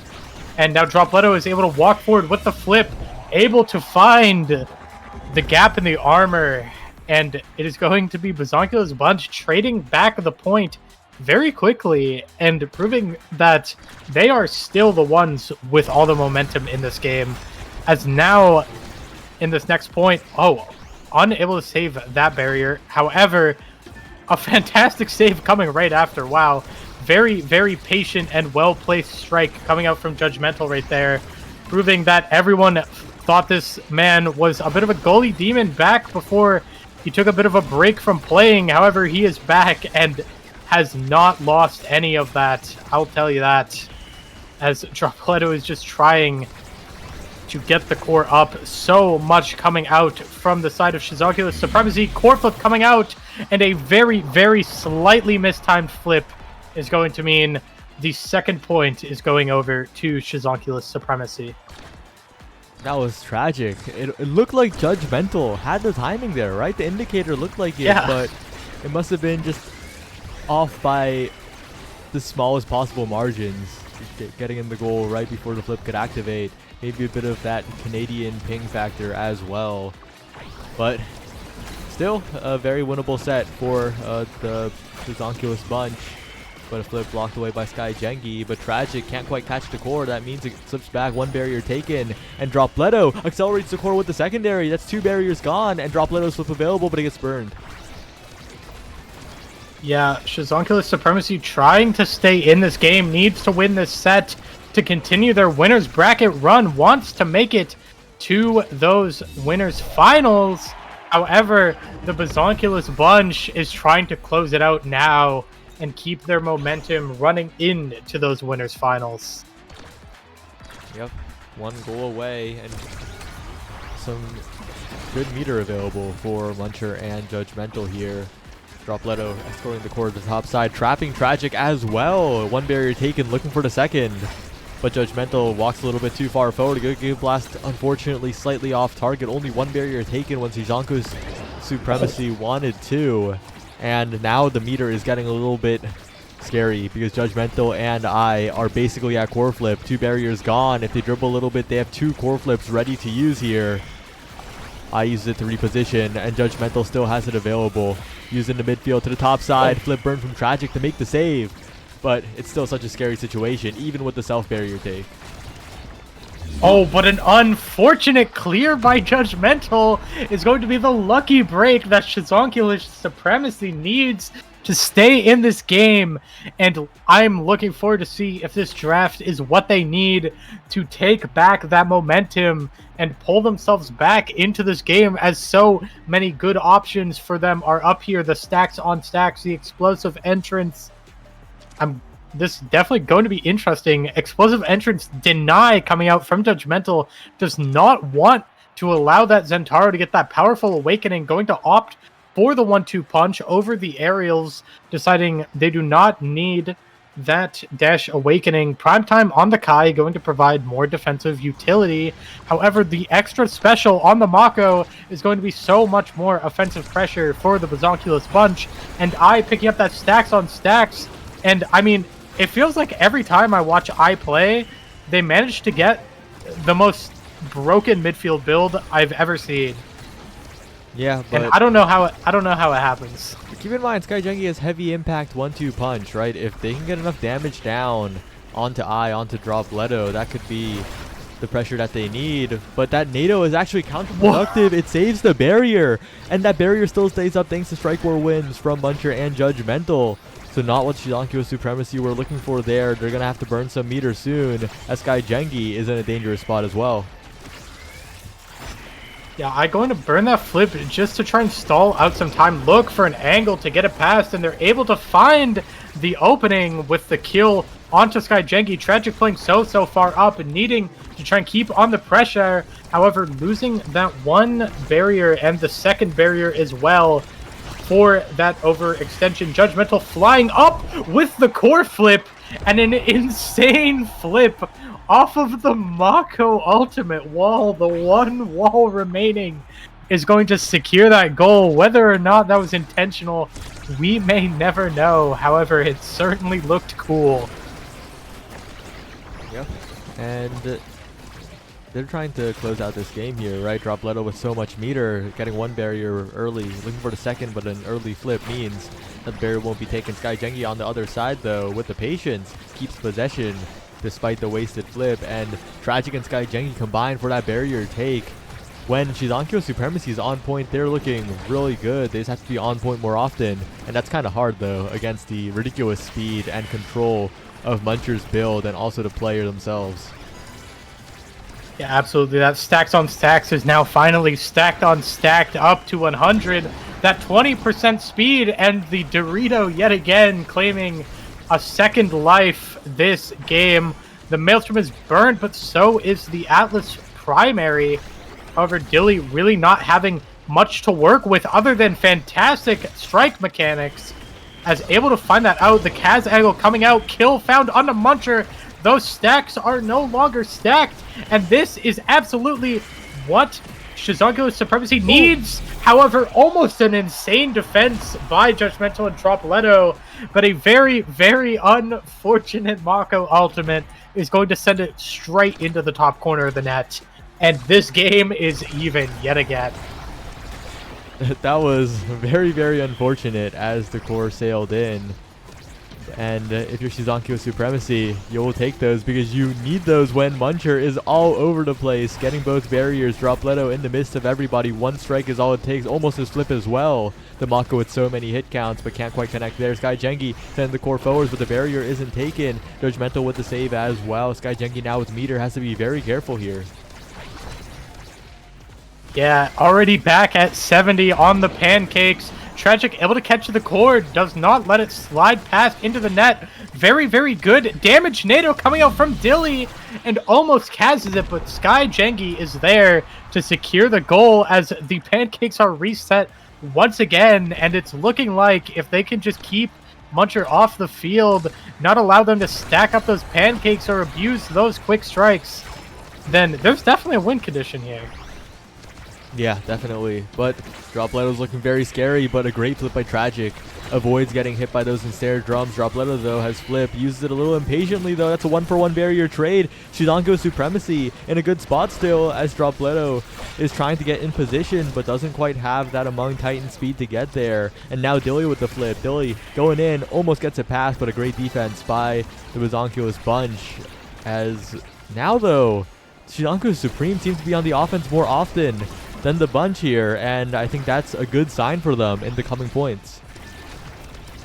Yeah, definitely kind of feeling that -1 awakening on Dropletto here, not having that extra pouring utility that you would hope to have gotten from a draft. As Barrage from Tragic is just as much a part of the offense of Shizankyo's Supremacy as anyone else on the team. However, going to see the negative side of that as they lose their barrier right there, really being punished for playing so aggressively. However, this aggressive Kai play is really helping Shizankyo's Supremacy. The evade is going to come out, but it doesn't matter as the Mako ult will hit the core and go off anyways. And it is now 2-2 match point for the Bazonculus bunch in this game. Yeah, but we've been in this place before, right? It kind of feels like we've been in this place before, at least. Shizankyo Supremacy have what it takes, but Dropletto has flip.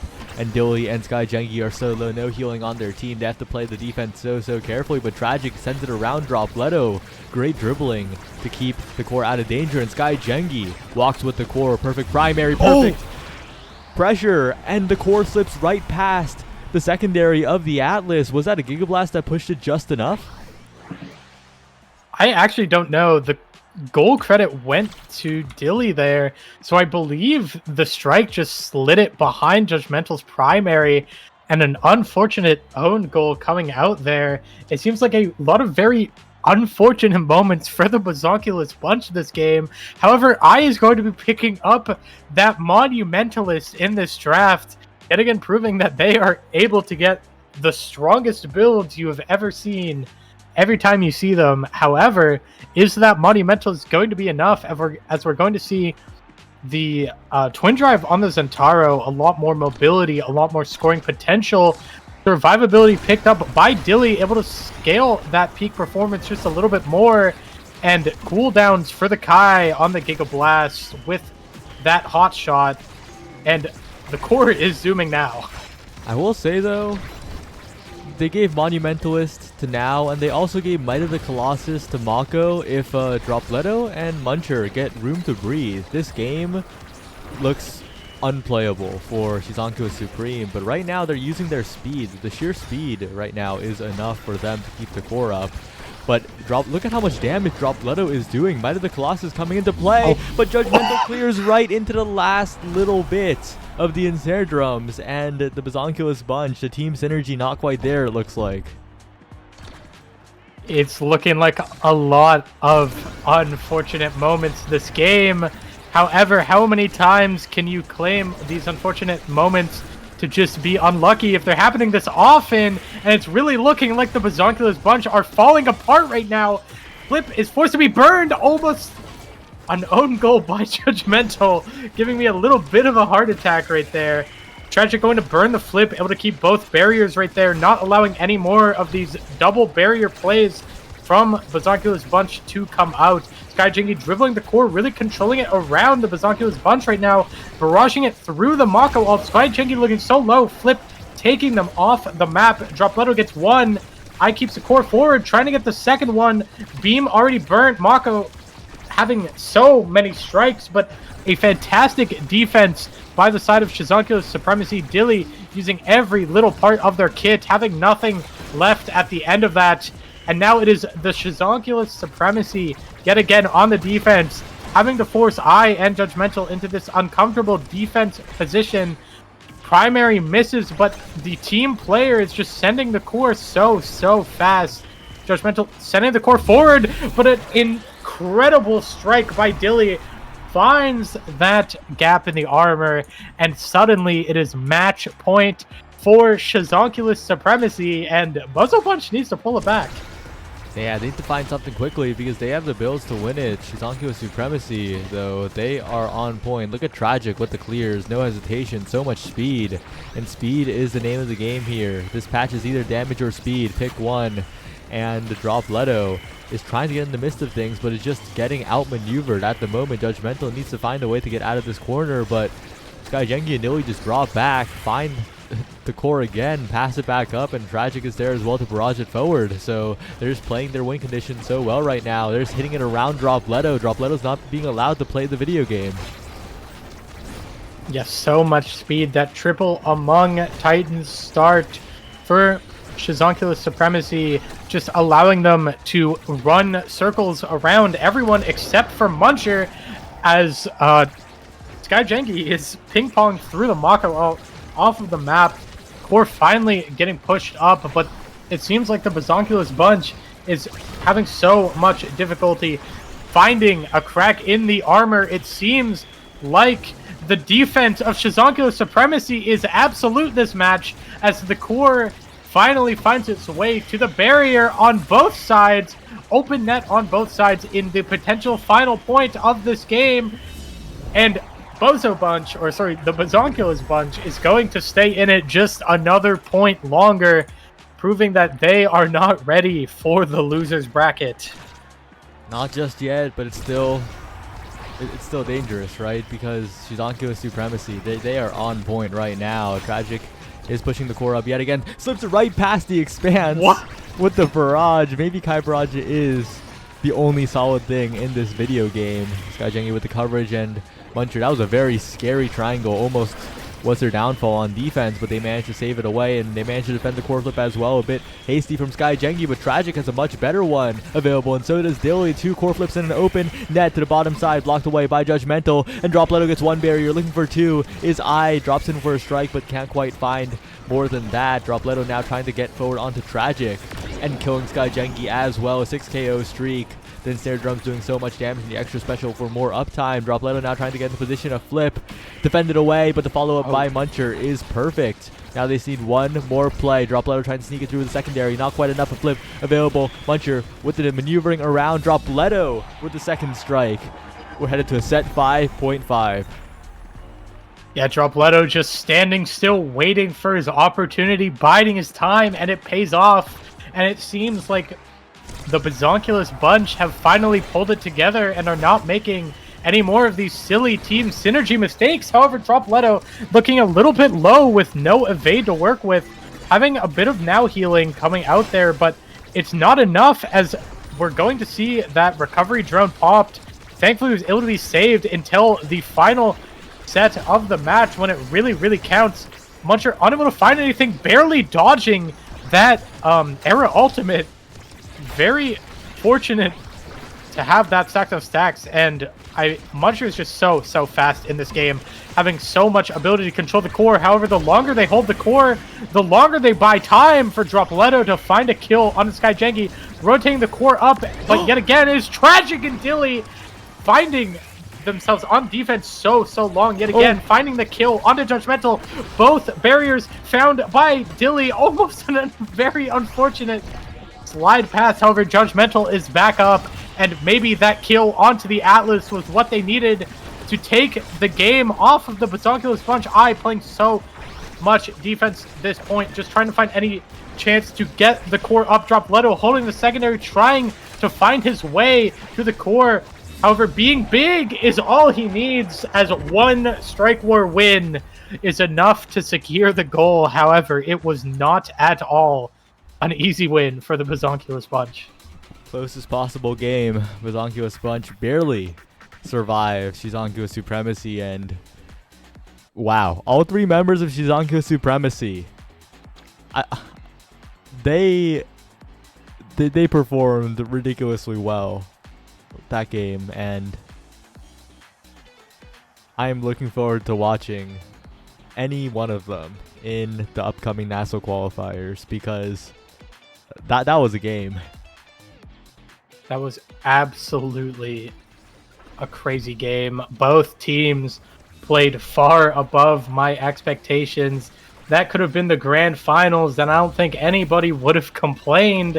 However, the grand finals is still yet to come, and we have many more exciting games like that in the series. So I'm really looking forward to seeing more of the Bazonculus bunch, and definitely more of Shizankulus supremacy coming up in the tournament, as these honestly felt like 2 very evenly matched teams that game. Yep, and now we're heading to the other winter semis. Storm the Keep versus Rip Honda 2012 CRV. Definitely a name that I was not expecting, but that definitely is a car. It definitely is a car, and we're going to be seeing Average Alex on Rip Honda 12 CRV, which is definitely an exciting one for me, as Alex kind of took a little bit of a break from the game. Everyone really wanted to see him come back. And I mean, I don't play very much OS these days. However, I have seen Fiery and Alex in the queues. So absolutely still a great player. So this is going to be an incredible game. Neither of these teams are anything to sleep on. Of course, Storm the Keep, we saw them earlier. Borg, 3Z Breezy, and Frightfully Fresh, 3 NASL Titans. However, I mean, the gap between the top of NASA and honestly anyone but maybe like Sad Boys and Demons Raw is pretty like small these days. Okay, I feel but like you say that, and Demons Raw got 4th place. They did get 4th place. However, it really feels like any top NASA team or NASA level team has a genuine shot against any NASL team. So just because one team is full of NASL players does not mean you should count the other out, as both of these teams are packed with incredible players. Well, we're going right into Storm the Keep versus Rip Honda 2012 CRV. And this is going to be...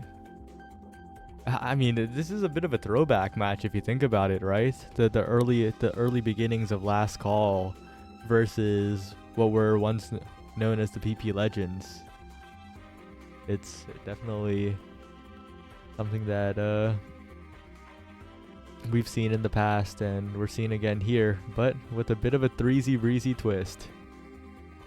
The threezy breezy twist indeed, and though it is unfortunate we will not be seeing Maddie playing for them, John Fortnite, or actually it's Maloom. John Fortnite is a sub. Maloom is no player to sleep on whatsoever. Anyone who has played any high elo game in the last 6 months knows how much of a demon Maloom is on any role. So this is definitely going to be a very, very fun game to watch. Yep. Just waiting on one more player here, and we're going on Oni Village for this one. I think that's the first time we're seeing Oni Village on stream today. The village is indeed one of the maps in Omega Strikers. It definitely is.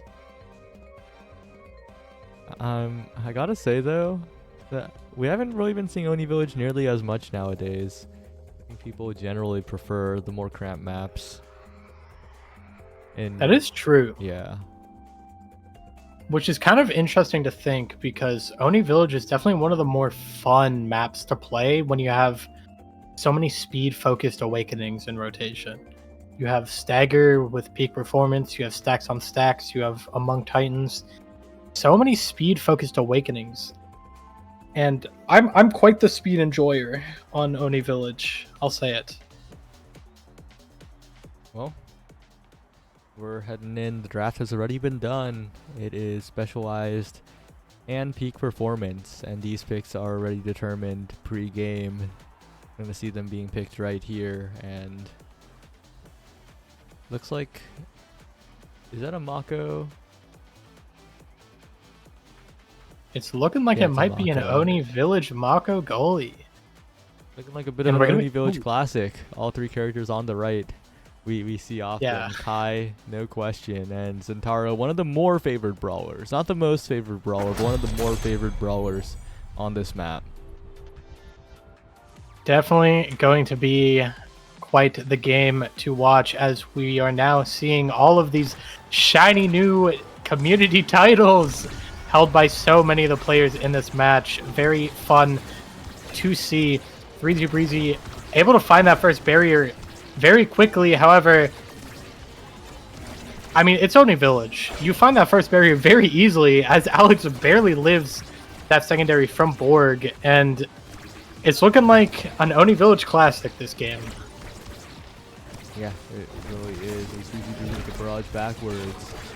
It's gonna, of course, gonna spend most of its life in the midfield here, but Fiery with the scoring plays is looking very solid, as Frightfully Fresh sends it back into the corner, and the Ensnare Drum just slightly misangled. The insurance not quite there. Yeah, Fiery going to find that first point. However, you cannot count on Fresh making that mistake again, as 3Z able to really hug the core on the very edge of the map right there to find that first barrier, and Borg going to find that second one very shortly after. Bloom still really trying to hit level 2.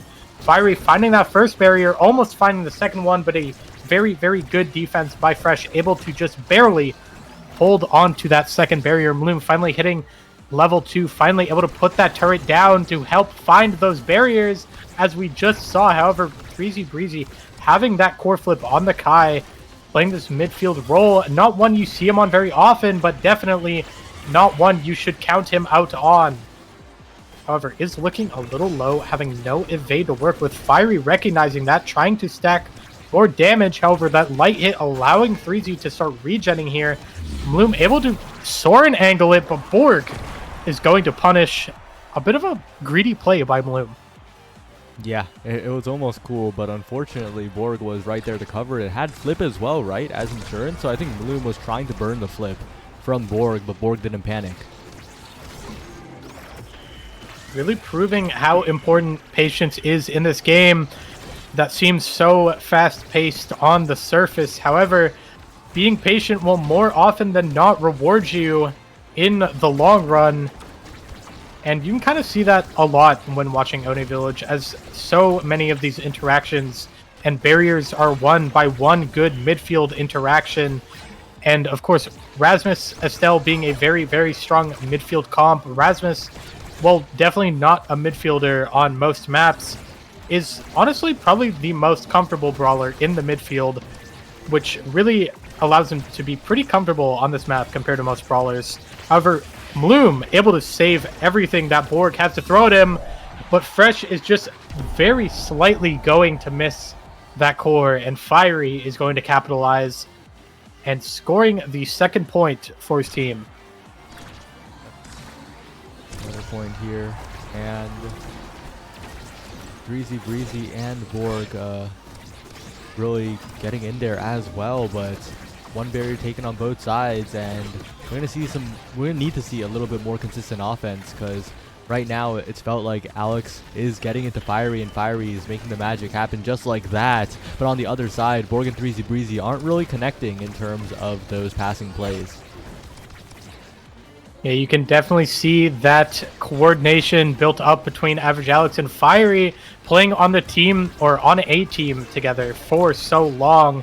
That forward synergy is definitely going to be better than the synergy between 3Z, Breezy, and Borg, especially having a brawler off-roll in the midfield against someone who is definitely not a midfielder not a midfielder to sleep on whatsoever. Bloom with a fantastic save on that flip. And 3Z having the core flip to work with, really trying to find an opportunity to burn it, to try and score here. Trying to run forward here, looking to cut off any pass, but Bloom is not having it, knowing that he cannot send it to Average Alex. However, a Giga Blast is going to slide it right past Bloom, who overcommitted to that cyber swipe, and now it is going to be set point for the first set of this game. Great here by 3Z to bring the game all the way back, and 3Z with the individual play trying to keep possession there, but Alex doesn't panic, has the patience, defends the bottom barrier, and that's 2 barriers to 1 at the moment. Great Ensnare Drums to keep Fiery away, and 1 barrier given up by Honda 2012, but it's still a bit of a tough spot here for Borg, as Fiery and Average Alex are just converging, not letting the Zentaro breathe, not letting Borg find any sort of play. Breezy has flip, but Alex is just winning all the midfield strike wars. Yeah, Average Alex showing that even though one player may have that reputation of kind of being one of the GOATs of the game, Average Alex is the GOAT in my heart, and really proving it this game, as midfielders need to stay together, all right? And I believe that Average Alex has what it takes to win many interactions, as Fiery absolutely just styles on Fresh right there and is able to secure the set for the side of RIP Honda 2012 CRV. That's the Fiery that we know. That's the Fiery that I think everyone's looking at to see what roster he ends up for the qualifiers. And that means Alex can secure... Oh, actually to choose to deny the chrono boost from the Kai of 3Z Breezy, because that is such a power pick and Kai is such a strong character on this patch instead of going for the hot shot. And Estelle always likes a little bit of blink range as well, so I think that's a key denial that will change the game if 3Z Breezy isn't allowed to run freely. Yeah, especially midfielding on this map, anyone knows speed is king on Oni Village, and Kai is kind of the king of speed, and allowing that chrono boost to come through really makes midfielding super, super difficult, especially on a character like Estelle that does not have that haste. However, Borg is going to make the Estelle absolutely unnecessary. However, Fiery is managing to keep the core up. Borg finding that barrier, though.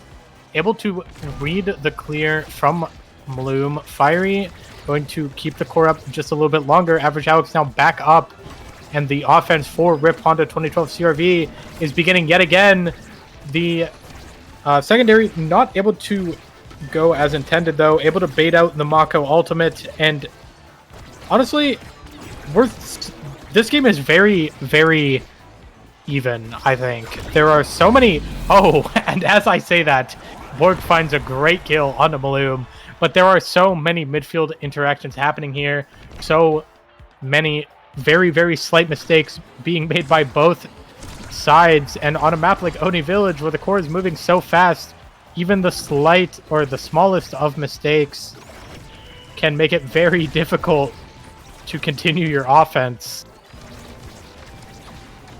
Yeah, like you said, well, not even. I was about to say, you weaponize the caster curse to accelerate the game forward, and I'll try it myself. Breezy needs to look for something, but it looks like nothing gonna be found just yet, and a great save by Bloom. Breezy looking a little impatient. Flip at midfield, and unfortunately can't really find anything with it. That means RIP Honda 12 CRV are in quite a good spot. Despite being down a barrier, they've burned the flips, and they have flips of their own later if necessary. Oh, the IME turret able to just keep the core out just long enough. That Timeless Creator really paying dividends. Of course, fantastic awakening to have on any IME, but especially the IME goalie. However, unfortunately for Maloom, that extra special pairing will not be available this game. However, Honda 2012 CRV is doing such an incredible job at keeping this offense going. So many very, very well-played interactions. A fantastic Estelle laser from Average Alex is going to secure that barrier. IME turret coming out now. Very, very good passing play. However, the turret, yet again, still lingering, able to stop Borg from scoring, and these passes are not being cut. And Honda 2012 CRV is going to be punished hard as the pass comes through. The Gigablast finds the kill, and the point is scored. Very, very well played by Storm the Keep. The passing plays come through, and the goal found, the KO found. The meter reset onto Bloom, and now a good insert drums to stop Fiery in his tracks as Borg is trying to find an offensive play. Finds the passive strike perfectly, and Breezy interrupts the passing play from Average Alex and Fiery, trying to make something happen on the bottom side. Breezy gets it out of the IME turret, goes around the world with it, and now Borg has possession, has the flip in front of the barrier. That's a barrier taken in an instant, and Storm the Keep just one goal away from evening up this game. Absolutely. They have kind of found their footing in this game. It looked very, very Honda 2012 CRV favored at the start in that first set. Fiery is just doing such a good job at winning as many interactions as he needed to. However, Alex is going to find that barrier that Fiery could not. However, it is going to cost his life. Fiery trying to hold his own in this midfield, stop these passes from going through. Borg unable to find the goal, but the barrage from Breezy is going to find the goal, and it's going to be a 3-0 set for Storm the Keep. 3-0, dominant fashion, very well played here. And now this is interesting, right? The Adrenaline Rush actually notable here because it does give that Centauro the instant strike reset on the passive. It's a bug feature, something like that. It might not even be chosen here, though. There's so many juicy options like Stinger, and that is what is picked up here. Damage now a very possible win condition, and Knife's Edge also incredibly good on Oni Village. Bloom picking up that aerials, though, definitely a pick you want on any IME goalie, especially now that Super Surge is no longer an option. However, especially on this Oni Village map, it's going to allow Bloom to use that turret so much more offensively this game. However, still have to be very careful with how you use it, as you do not get your entire kit refunded upon striking the core 2 times. However, Alex proving he does not need his entire kit to score, as a well-placed laser is going to slide it just past Frightfully Fresh. Right, and that is Honda 12 CRV breaking their streak of being scored on, getting a goal themselves, and looking good here too. Average Alex and Fiery continuing the offense, burning a lot of defensive cooldowns from the side of Storm the Keep, so they lose a barrier of their own. That's fine though, but they're almost losing two. Fiery though, accelerating the core forwards, and a great passing play means Fiery gets possession yet again. Average Alex and Fiery, the synergy is really showing up. Yeah, great synergy. Core stop. Bloom able to win a crazy strike war. Both flips burned, but 3Z's was just a tad bit faster. Borg burning the flip, and Bloom just a tiny bit out of position. And that strike just barely misses. A very, very well played point by Storm the Keep. Two very well used flips. However, the energy economy is very slightly now in favor for the side of Honda 2012. Yep, and one barrier taken in their favor. Fiery going for two, and has a flip available as well. If Fiery's in position, this is another goal for them, and this is the energy economy swinging in their favor. If Average Alex can get some dribbles to build up that meter again, and the core accelerated to the bottom side, up to Frightfully Fresh. Fiery with the flip down, 2-1, and Honda 12 CRV looking really good here. Yeah, and even with that flip burn, still the energy economy is favored for the side of Honda 2012 as Bloom is almost at that flip, and Fiery is getting close to being halfway back, or sorry, not Fiery, Alex is being close to halfway back already. A fantastic play by Bloom and Fiery, breaking the ankles of Fresh. Did not expect that. The cyber swipe to the top of the barrier, the pass from Fiery, that was definitely a coordinated play by that team, and it paid off very well. Bloom able to save that barrier, and now it is just one well-placed strike or ability away from winning this next set. Yeah, and we'll have to see if they can find it here. But Bloom in position, up to Fiery, and Snare Drums will stop it, but Fiery has plenty of experience with the Snare Drums. A Mako forward enjoyer, and Frightfully Fresh can't quite get the strike there. Dangerous situation, but Borg wins a critical strike war, has a flip available, needs to try and secure this goal before it spirals out of control, as they do have a lot of meter, a lot of potential to send this core forward, but Borg, a hasty core flip. Fresh in such a tough spot against the Estelle. Dreezy Breezy neutralizes the hook, but Borg is in so much danger right now. Yeah, I mean, the core is just moving very, very fast now that we're in the overtime.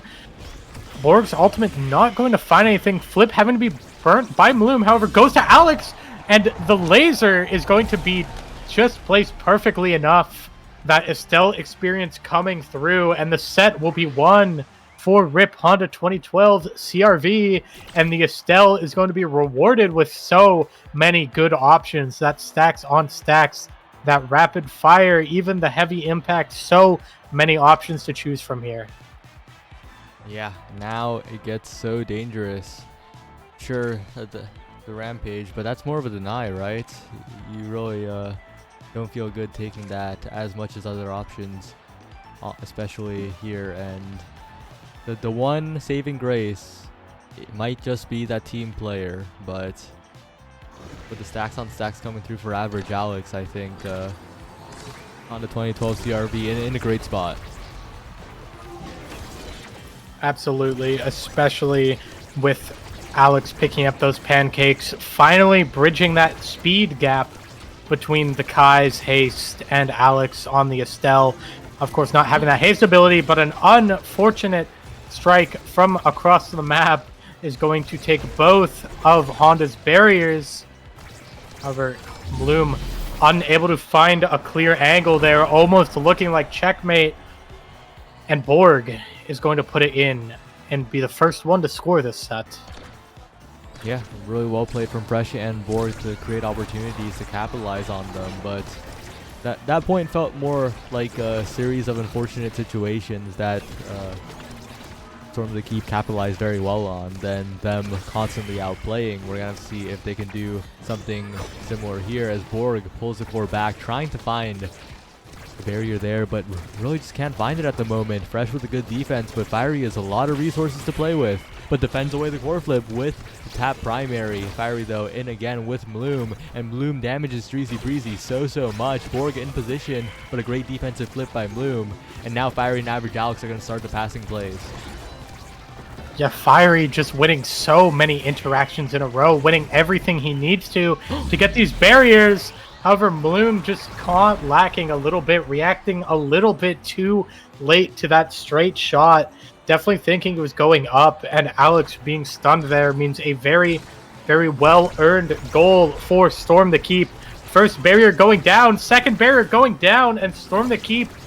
I mean, this is potentially looking like a replay of set 2 as Borg doing his classic Borg thing, mind games with the primary, and going to be taking that set 3-0. And now it is Borg with the very potentially scary draft pickup, which is the explosive entrance, I assume.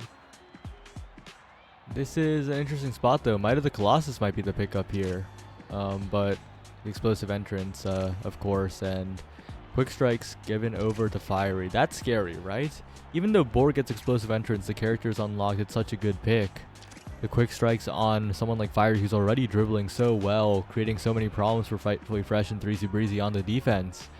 And also that quick strike's not on a defensive player, but I will say the next pick up in the draft is that Unstoppable on Frightfully Fresh, and if there's one thing that Estelle and Rasmus both really hate, it is that Unstoppable. Yeah, that Unstoppable against this comp on the goalie is so good. It makes Estelle have such a difficult time finding that barrier. However, proving it doesn't really matter right there as the laser takes it anyway. Just so many abilities to break that Unstoppable. However, they can't keep it broken forever, and Fresh is going to have a lot of leeway to work with here.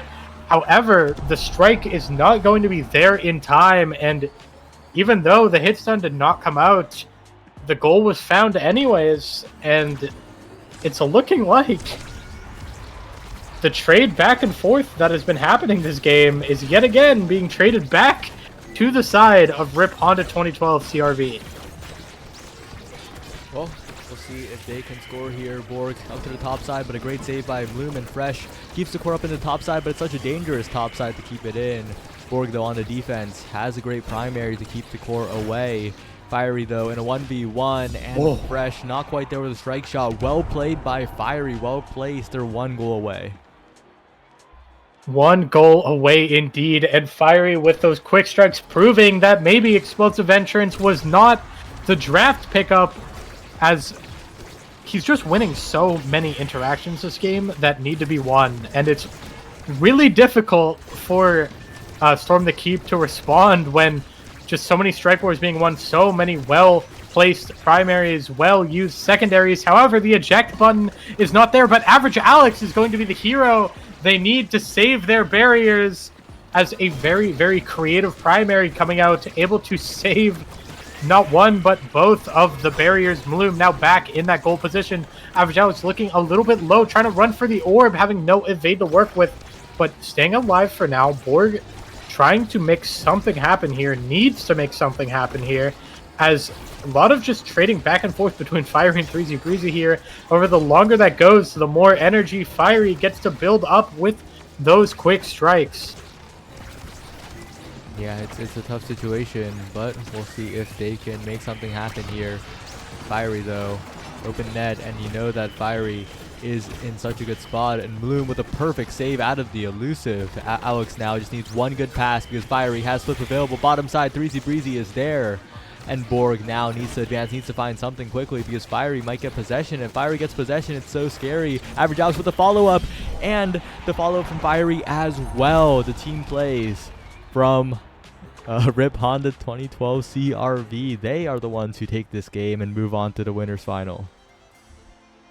Yeah, I mean, sets being traded back and forth that game. One team would look absolutely dominating, and then the Awakenings would come out, and the other team would steal all of the momentum, and it just so happened that the order favored Honda 2012 CRV, as they will be the ones advancing into the winners finals of this tournament, Ahten City Underground, and we're gonna be seeing Storm the Keep in the losers bracket. The first seed going to be fighting it down there, waiting in, I believe, the losers finals for who or no loser semifinal for whoever they may face. However, I believe the next game we'll be seeing is Rip Honda 2012 CRV versus the Bazonculus Bunch, and both of these teams, I mean, have put on very stellar performances tonight. And honestly, I mean, I don't know how we can top these games, but I'm looking forward to it. Yeah, we're gonna head on to the winners final soon. And anything you want to say, Marissa?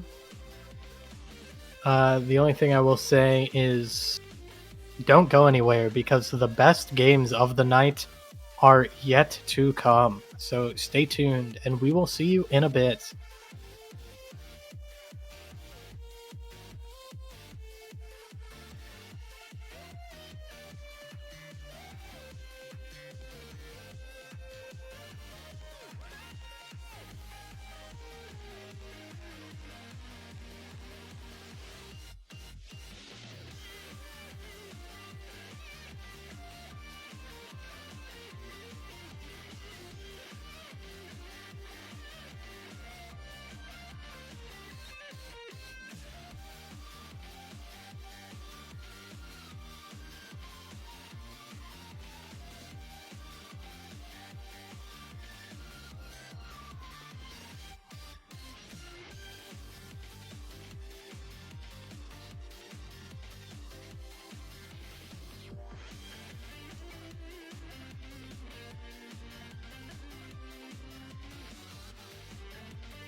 Welcome back, everybody, to Ahten City Underground number 6. We are getting in with the winners finals, Bazonculus Bunch versus RIP Honda 2012 CRV. Going to be getting into this game shortly. These are two very, very strong teams. We just saw both of them on stream, and no matter what you may think, this is going to be a banger of a game.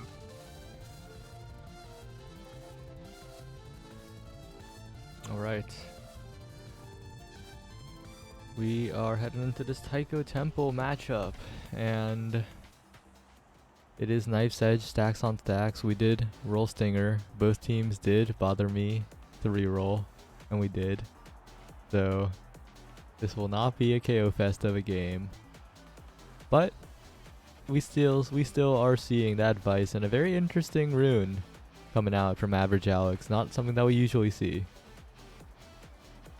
Yeah, definitely a fun pick to watch, though, especially on this Taiko Temple. I know Gumi is quite a fan of that rune midfield on this map, as when you get a couple of awakenings, you become a little bit of a menace, as there's kind of just two really tight choke points on this map, and Rune can kind of just shut down half of it by himself. So he actually ends up being a pretty good and pretty viable midfielder on this map, which a lot of people cannot say about Rune on many maps. However, I enjoy watching a good Rune. I think Rune's a very fun character to watch. You can do a lot of very fun things, and it's certainly not an easy character to play. However, Bazonculus Bunch, able to get both of those barriers early on, Dropletto on that Asher, such an oppressive character on this map, and may be what they need to counteract these rune pillars, able to just sit on them and gobble up all those rune pillars with that big shield. Yeah, and we'll have to see what happens later on in this game, but I guess now Asher on this map is looking like quite the forward duo to contend with, especially when you have Core Flip available and Asher just splits the path for you. It's looking quite good here, but we'll have to see how they scale later on into this game, as Dropletto almost dies, but Fiery doesn't quite have enough knockback to get the KO. Yeah, you also can't forget about the Dubu in this game. Fiery almost scoring, but a very good somersault from the Dubu, from Judgmental there, able to stop that from going in. Banish comes out, but unable to find anything. Alex now having the flip burn, very, very good. Fiery able to force them into a strike war situation, and I not able to win the strike war against Alex, as this game is now evened up. But as I was saying originally, this Dubu providing extra forward pressure with that Dubu wall. If extra special is picked up by Judgmental, it'll be very difficult. As we see right there, it doesn't end up working out, as the core is able to get out before the wall could really come into play. However, that is definitely going to be something Honda 2012 CRV is going to need to play around, as it can be pretty difficult to clear the core against Asher with a Dubu wall behind her. Well, oh, whether that's a KO, that's just been found there. Wow, Fiery now has meter available going in. That's a barrier taken. Looking for a dribble, looking for a pass to Average Alex. The rune self-pass, not quite enough. The rune pillar afterwards, not enough either, as Judgmental is here and just saving the core again. Yeah, I mean, Fiery is no slacker on that Juliet, as the roll is just a little bit too slow, and Fiery is able to find a very painless goal against Judgmental there, who is just a bit out of position. And now Honda 2012 CRV, not only are they up in this game, but if they can get a couple of favorable awakenings, that nice edge on the Juliet, for example, it can steam, or it can spiral very, very hard in their favor. As, I mean, honestly, Fiery's probably one of the Juliets I'm most scared of. Yeah, especially because he takes his time, and right there almost gets KO onto I, not quite enough. Dropletto with meter available, and Fiery just hitting around Judgmental, looking to create another opportunity later. and continuing to maintain possession, and that's just so difficult to play around when Fiery is continuing the offense. Average Alex as well, just keeping him in the corner, keeping the core in a scary spot, but it gets hit around, and the Bazonkulous Bunch are now the ones in control. Doing a very good job of controlling the core, able to just get it up, flip burn. Bloom not ready for that timing, as I mean, that's definitely a mix-up. We have not seen the Bazonkulous Bunch wait out the flip all night so far on stream, so that was certainly a mix-up that you never can really expect, honestly. Somersault coming out, though, able to shut down that flip from Alex. Fiery finding a big kill on the Dropletto. All coming out, forcing the flip burn, but flips traded. Suddenly, the situation is not looking so bad for the Bazonkulous Bunch, as the energy economies are looking a little bit more even. However, there is no energy on the side of the Bazonkulous Bunch, and a pillar from Fiery is going to save that offense and reward them with not one, but both barriers. Now they're pushing forward, Fiery and Bloom. Bloom is flip available as well. Dropletto with no meter to speak of, but still pushing forward. And that barrier is also looking a little dangerous, but Bloom covers the angle around. Judgmental can't quite get there in time, and trying to find a way out of the situation, but Bloom has flipped. Fiery's advancing. Average Alex, a great Tofu Fortress to stop the Fiery dash punch, as I tries to send the core forwards yet again, but it goes around the world to Judgmental and has to get it away from Fiery. A good Tofu Fortress, but an accidental secondary detonation. Uh-oh. Very unfortunate. Now Mine is going to secure the first set for RIP Honda 2012 CRV.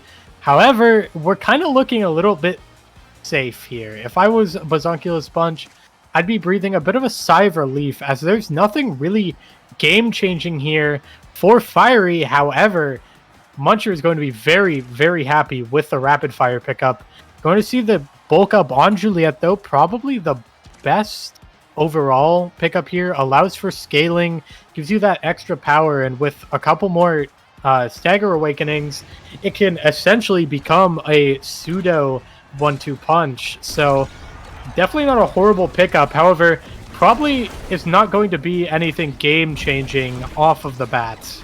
Yeah, not quite enough to get the KO on Judgmental there, but that's a KO onto Dropletto. With the Asher gone, the offense progresses. No primaries to stop you this time, but Average Alex isn't quite there, but Fiery is. The follow-up Strike War is good against Muncher, and now Fiery is looking for the goal. Moom's power cord was almost enough there. Not quite.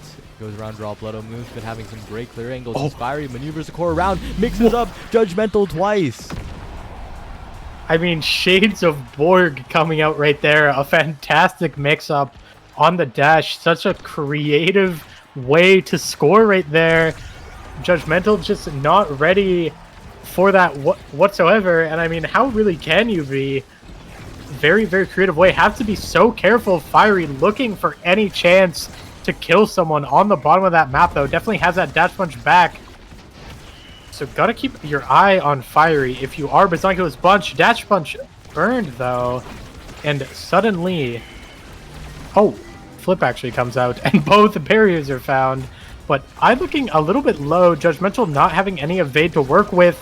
This could be bad if Fiery can find something that would require an evade to stop. Flip burnt by Bloom, though. Now Fiery has control. Dribble goes a little bit wide, though, but it doesn't end up mattering.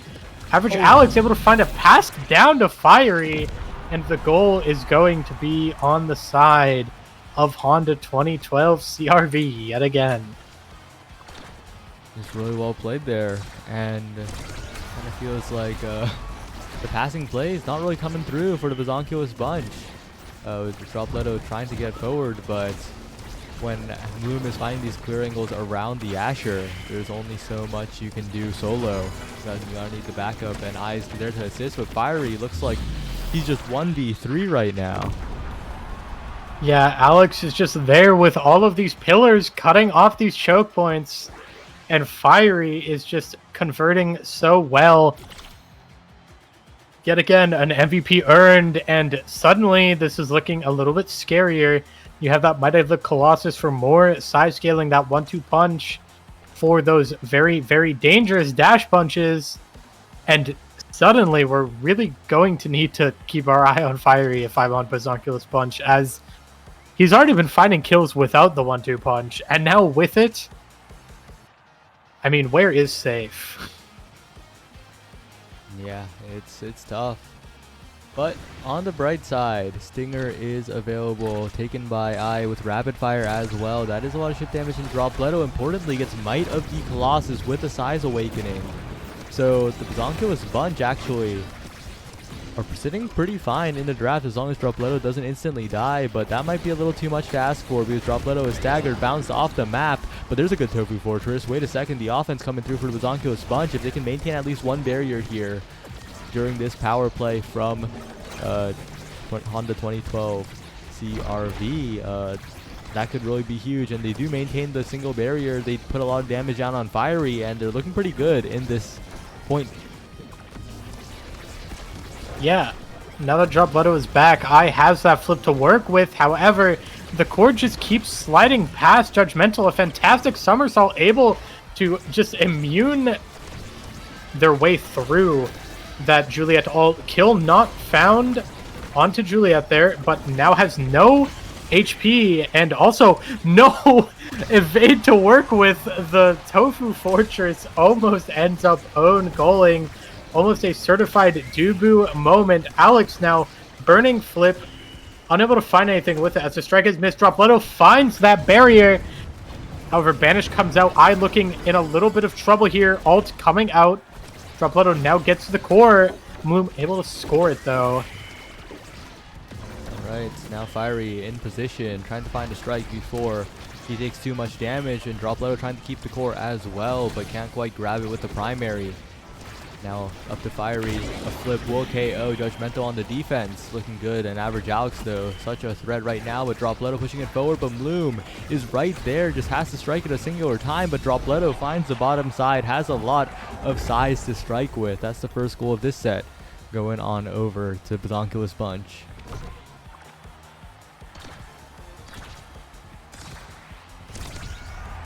Well, we'll have to see what RIP Honda 2012 CRV can make happen here, because Dropletto is absolutely massive, and if Dropletto is allowed to play the game, this is going to be a little difficult for a Vice goalie when that Asher is just standing in front of the barrier. But that's so much damage. That is Dropletto and I going low, and a barrier being taken on the other side as they overextend. Dropletto though pushes Fiery away, tries to find the barrier, but the pass splitter won't catch the core.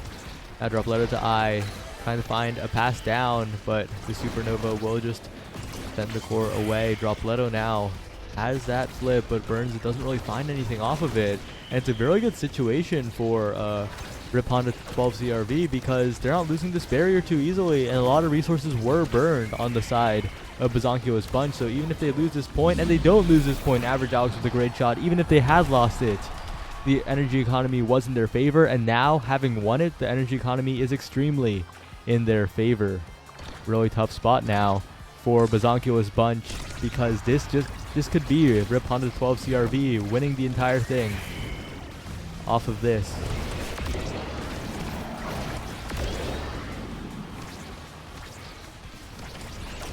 Well,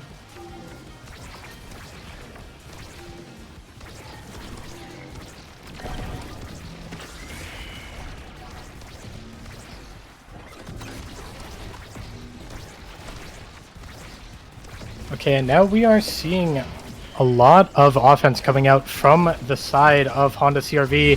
Judgmental unable to win that final crucial strike war against Fiery, and suddenly we are now on match point as Honda 2012 CRV is looking so good in this match. Really, I mean, the offense seems a little bit unshakable. yep. As now we are moving in. Judgmental, one barrier goes down. However, the ult is not able to find the second one. I dribbling up, trying to find any way to get this core out to shut down this offense. Second barrier falls, but so does the second barrier for the side of Bazonculus Bunch. A great pillar keeps the play going. Flip needs to be burnt. and now Judgmental is trying to do anything in their power, but they have no evade. One good dash punch is all it takes. Alex having to burn flip though, as an unfortunate strike puts him in a difficult situation, and I is going to be the one to keep this game alive. 0.5 situation. Very winnable for Rip Honda 12 CRV. We'll have to see where the kickoff leads us, and they do have a slight advantage in the energy. Bloom could build up this flip pretty quickly in this round, but there's a lot of factors. Fiery in there, getting one barrier, looking for two, and the pillar is proving to be a bit of an obstacle. Perfect vanish from Average Alex means two barriers are gone, and I and Dropletto need to find something quickly because they're in such a tough spot right now. I to Dropletto. Dropletto getting two barriers in an instant. Fiery though on the breakaway onto the bottom side. Average Alex keeping it in, but Judgmental finds the right strike, finds the save, but Fiery's still there, and Bloom from across the map. The Vice Primary is enough, and they will advance to Grands. Fantastically played by Honda 2012 CRV. It really felt like such an absolute beatdown on the Bazonculus bunch, as I mean they just played so well. That rune was such an issue to deal with that game. The banishes, the pillars just made it so hard to win midfield in general, and Fiery putting on an absolute Juliet masterclass as always, and a hard-earned victory is going to place them in grand finals, and I don't really know who can challenge them right now, as this team is looking really good. Yeah, they are looking extremely solid here. But there are some scary teams and losers right now. Storm the Keep, the LLC. There are a lot of scary players to look out for. Corpse Control as well, making it over to Ping Warriors. Ping Warriors having quite the good run in the losers bracket, by the way. Yeah, Ping Warriors did have a very good run in the losers bracket, making it all the way to round 4. Not bad at all.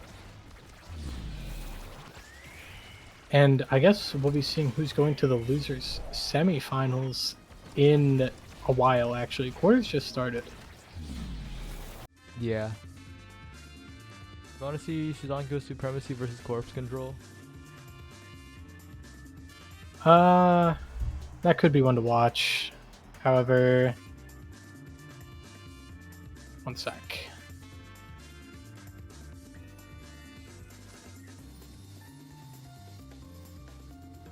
Well, while we figure that out, we'll head to a short break. Losers, some side. There we go. Yeah, see you in a bit.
Hello, OS gamers that can all definitely read, I'm sure of.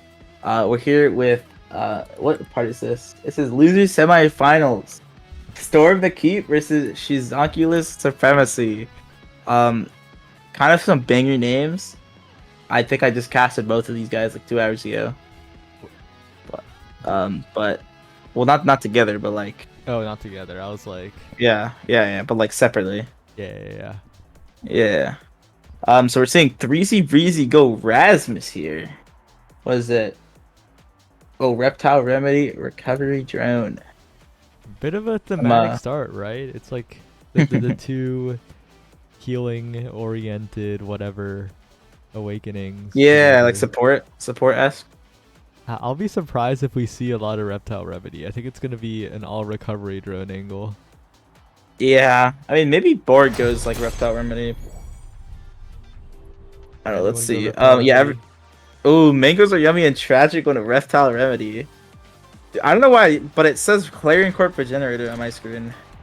Kind of weird.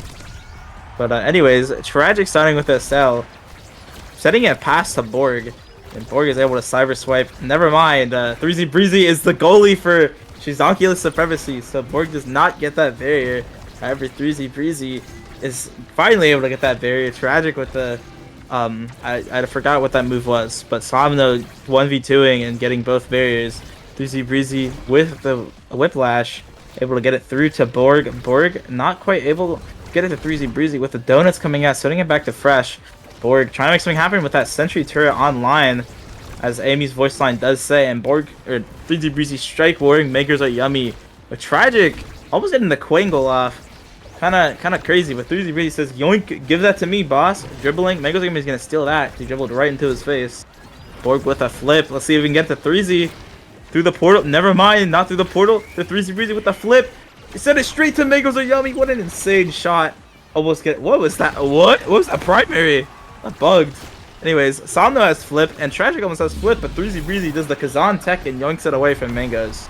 It's funny that you call it the Kazan tech because Rasmus has been doing it since before Kazan existed, but I know. Kazan does do it much more often. The close range hook coming in huge for 3Z Breezy, and a lot of meter on both sides of the field here. We're going to see a lot of core flips coming up this round, and whoa! That was a little bit of greed from Tragic. Yeah, Tragic flew a little too close to the sun. Never learned Icarus's lesson. Kind of a noob for that, but see if so Fresh just got buried on one of their primary. That was kind of unfortunate. However, Megas are yummy with the flip, and I did not see who hit that away, but someone hit that away. And 3Z Breezy getting the barrier with the flip. Can he do anything? He will not do it. Okay, never mind. Tragic strike for fun.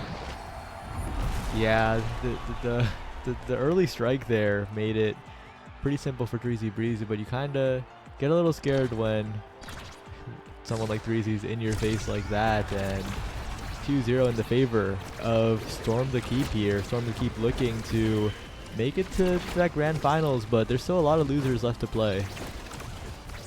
Yeah, there still is a lot of losers indeed. But Fresh flips it, but loses their barrier and gets a barrier in return. And the Quangle coming out. Borg dying to it, but he has recovery drone, so he will live for now. Did not flip off that cyber swipe. That could have been a cheeky kill potentially. But he just gets it past Mango's are yummy. That was like a slightly delayed strike from Mango's. Yeah, it was just a really good flip angle. Got it around Mango's, and it always looks awkward when it happens, but well, it's just a good angle. Yep. Anyways, I'm seeing a rampage here for 3Z Breezy, and then the AB here gets a timeless creator. That's pretty good. And if she can get like, or he can get like extra special later, that'd be pretty good. But the rampage does get denied from 3Z Breezy by Mango's are yummy. See a heavy impact, go to Frightfully Fresh, and then Somno gets that knife's edge, can do a little bit better dash punches, can get a little bit close, or you can, I can't English, you can be farther away from the wall and he'll kill you. And he gets some of that speed too, which is pretty nice. Yeah, and I'd also look out for Frightfully Fresh picking up that heavy impact. The cooldown reduction on the primary will be very useful, as well as some other picks in this draft, and damage is also a small win condition. Of course, neither of these comps are really like super damage oriented, but look at that, an efficient KO onto Somno, and we could see even more damage from Borg. Yeah, Borg is doing quite a lot of. What was that hook damage? What the hell? He did like half his HP. Anyway, Somno is like 1 HP. 3Z Breezy with the whiplash, able to knock him away, but he just sets him up for a perfect barrier. So, Mangoes are yummy. Rolling onto that pendulum swing. 3Z Breezy not quite able to do anything. But Fresh is kind of just out of cooldowns, and you can't really save that there. Yeah, really good shot from Somno. Make sure that is one there, and meter really high though on the side of Storm to Keep. Same for Shizankyo Supremacy, so if 3Z Breezy can find a barrier here, this could be huge with the flip coming up soon, but it slips right past the turret, and Rightfully Fresh and Borg need to find something, but an attempted dribble goes through the portal, and suddenly Somno, a little too close to the wall, gets KO'd, and Borg again creating a power play.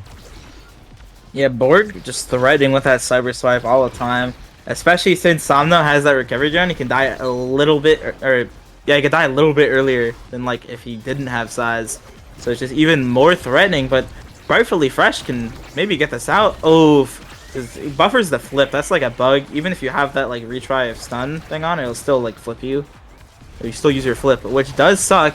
However, he doesn't need it. He's the Blizzard. He's gonna storm the keep.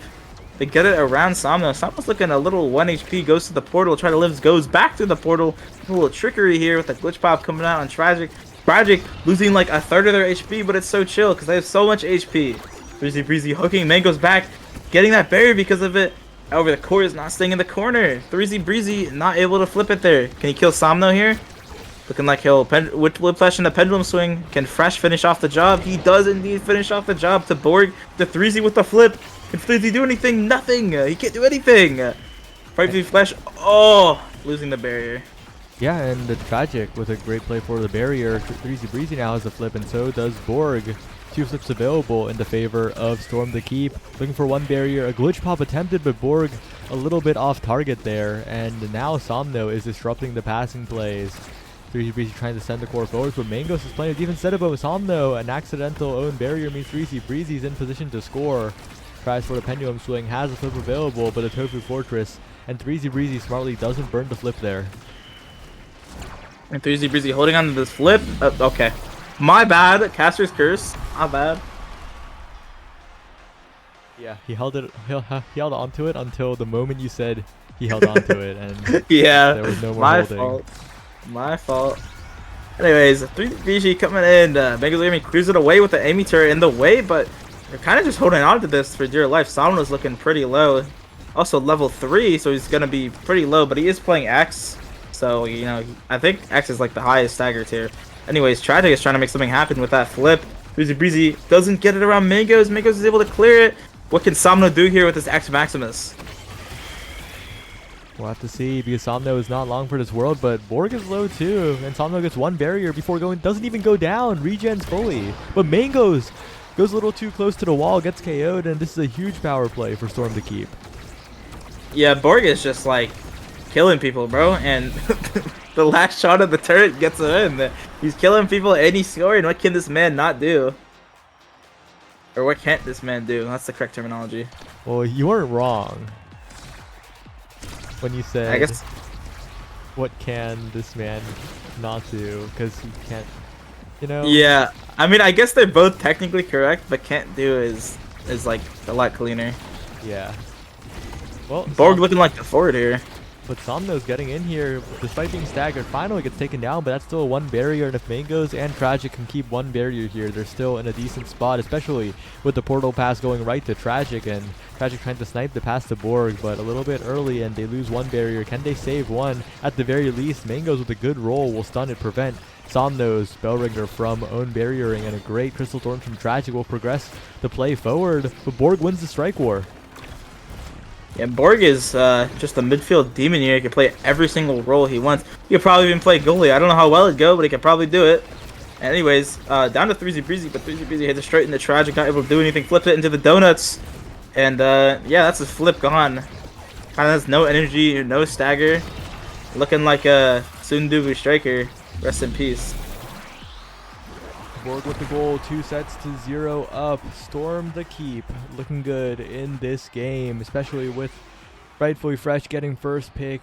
That Asher is going to be even harder to go through. Might have the Colossus the pickup possibly here, but so many scary awakenings in this draft. Quick Strike, Stinger, Spec Training, Extra Special. So much possible bis. Quite a lot of bis here, and I could see, yeah, I mean, Borg might just have Timeless Extra Special.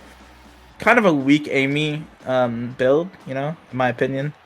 But Spec does go over to 3Z Breezy, having to deny Somno, but Somno somehow gets Stinger as 6 in draft. I mean, is that Awakening weak or what? Yeah, and now Somno might be threatening a little bit here. Because right now, Somno is not very durable, right? Taking a lot of damage. And recovery drone popped instantly, overextending a little bit. But if Somno can stay alive and put on the Stinger damage, this could be a win condition here. But so far, it's not looking likely as the Particle Accelerator sends the core all over the place. And 3Z Breezy capitalizes, going in, getting the goal with the Pendulum Swing. Quick first goal.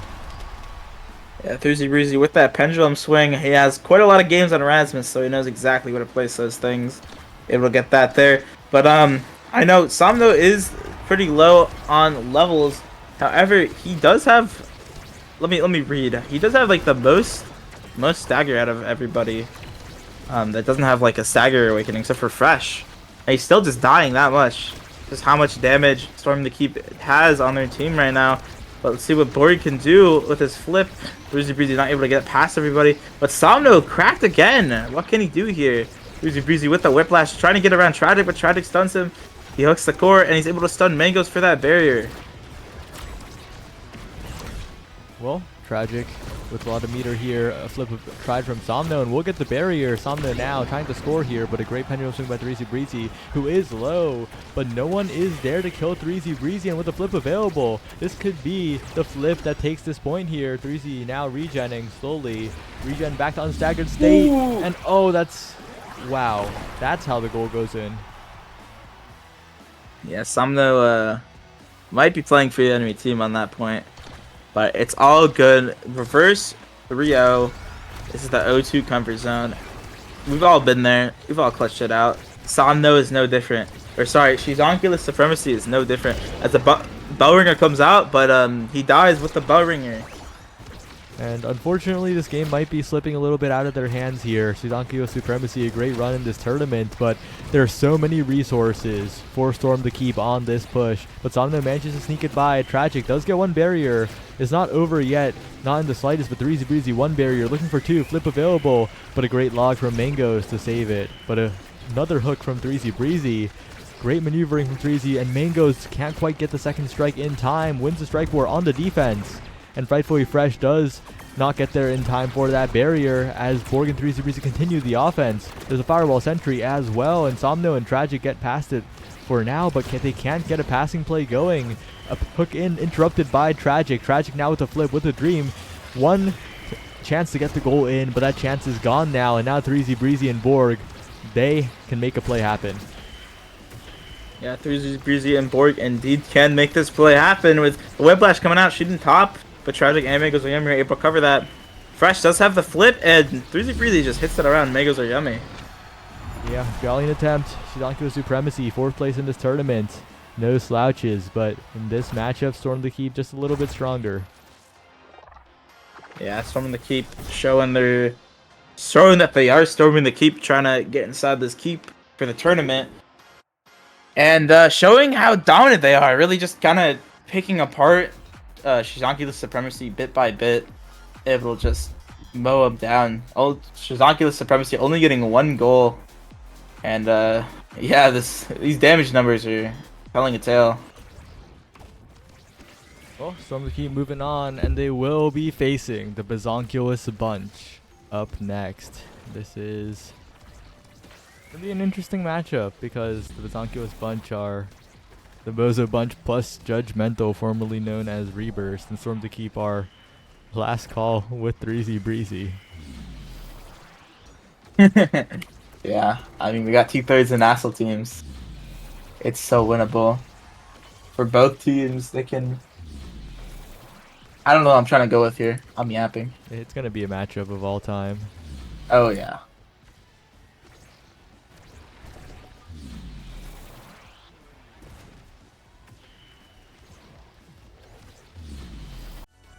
Well, while they character select and everything and whatever, we'll be right back. See you in a Oh bit. yeah.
Welcome back to Team Player Tuesday, number 6. I'm here with Twisty again, and we're in the losers final, Bazonko Sponge versus Storm to Keep, also known as Kinda Bozo Bunch versus Kinda Last Call.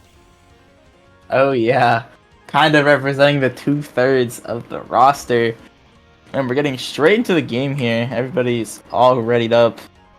Looks like the starters, Muddy the Colossus and Rampage. Oh boy. Some pretty goofy starts here. Wonder what the comps are gonna look like. Probably like a Rasmus and an X. I mean, I can't imagine it's gonna be someone like Kazan. Or actually, it might be Kazan. I mean, all brawlers are good besides. I was trying to think of a brawler that's not good besides, but they're all good with it. Yep, this is a wacky start. I can't believe this is possible, right? Because some of the starts, Odyssey Interactive like makes impossible. I don't think there's like an exact list, right? But usually like similar-ish awakenings can't be selected together. But apparently this one's possible, which is pretty interesting. Yeah. So drop Leto on the Rasmus. Probably, let's see. Oh, he went Mighty the Colossus over Rampage. Pretty interesting. I mean, Rampage is also very good, but they're both kind of OP. With Mighty the Colossus getting slightly nerfed this batch, but still pretty good. But Rightfully Fresh is able to barely keep that core away from Drop Leto as he just puts it in, and that's a 10-second goal. Yeah, this is probably the weakest Clarion variant for Asher goalie, right? It's just too easy to hit around the Asher on this variant, and especially in the open net, the character just can't keep up as much. So we're probably going to see a lot more defensive success from Fresh on other variants like this one. Yeah, this one being a lot more close and don't have the bouncy house. Core going everywhere super fast, but Drop Leto is able to get that and hit it around Fresh. He's kind of the GOAT for that one, not going to lie. But Borg taking half his HP from the Obscura, and 3Z's already cracked. See if Drop Leto can kill him with the Pendulum Swing. Not able to, but 3Z Breezy hanging on for dear life as he did go Slick Kicks. You're going to have a little bit less of that survivability as you would if you went like Siphoning or Van Brace. And Drop Leto barely not killing 3Z. 3Z's just crawling back to the stadium. Yeah, bounce off of the terrain, staying alive, and now 3Z needs to make use of that Slick Kick speed to try and find the play. And Drop Leto's the one in danger now, but 3Z Breezy's the one in danger. Both of them are in danger as the barriers go down. And Borg is also incredibly low. 3Z Breezy's KO. This is looking good for the Bazonko Sponge. Yeah, it's, I mean, that's gonna brawler this patch. It kind of sums that up. You're just cracked all the time. But I mean, Drop Leto's losing his health so fast because of the zones, and I kind of just cooks on board there. Yeah, it just completely reads Borg, and just a great play there. And the Bazonko Sponge looking quite good, I think. They're in prime position to win this one, especially with the kickoff like that, taking one barrier in an instant. Yeah, I mean, Drop Leto might low-key be the GOAT, but 3Z is able to sneak it past Judgmental barely, and then Borg is able to glitch pop that in.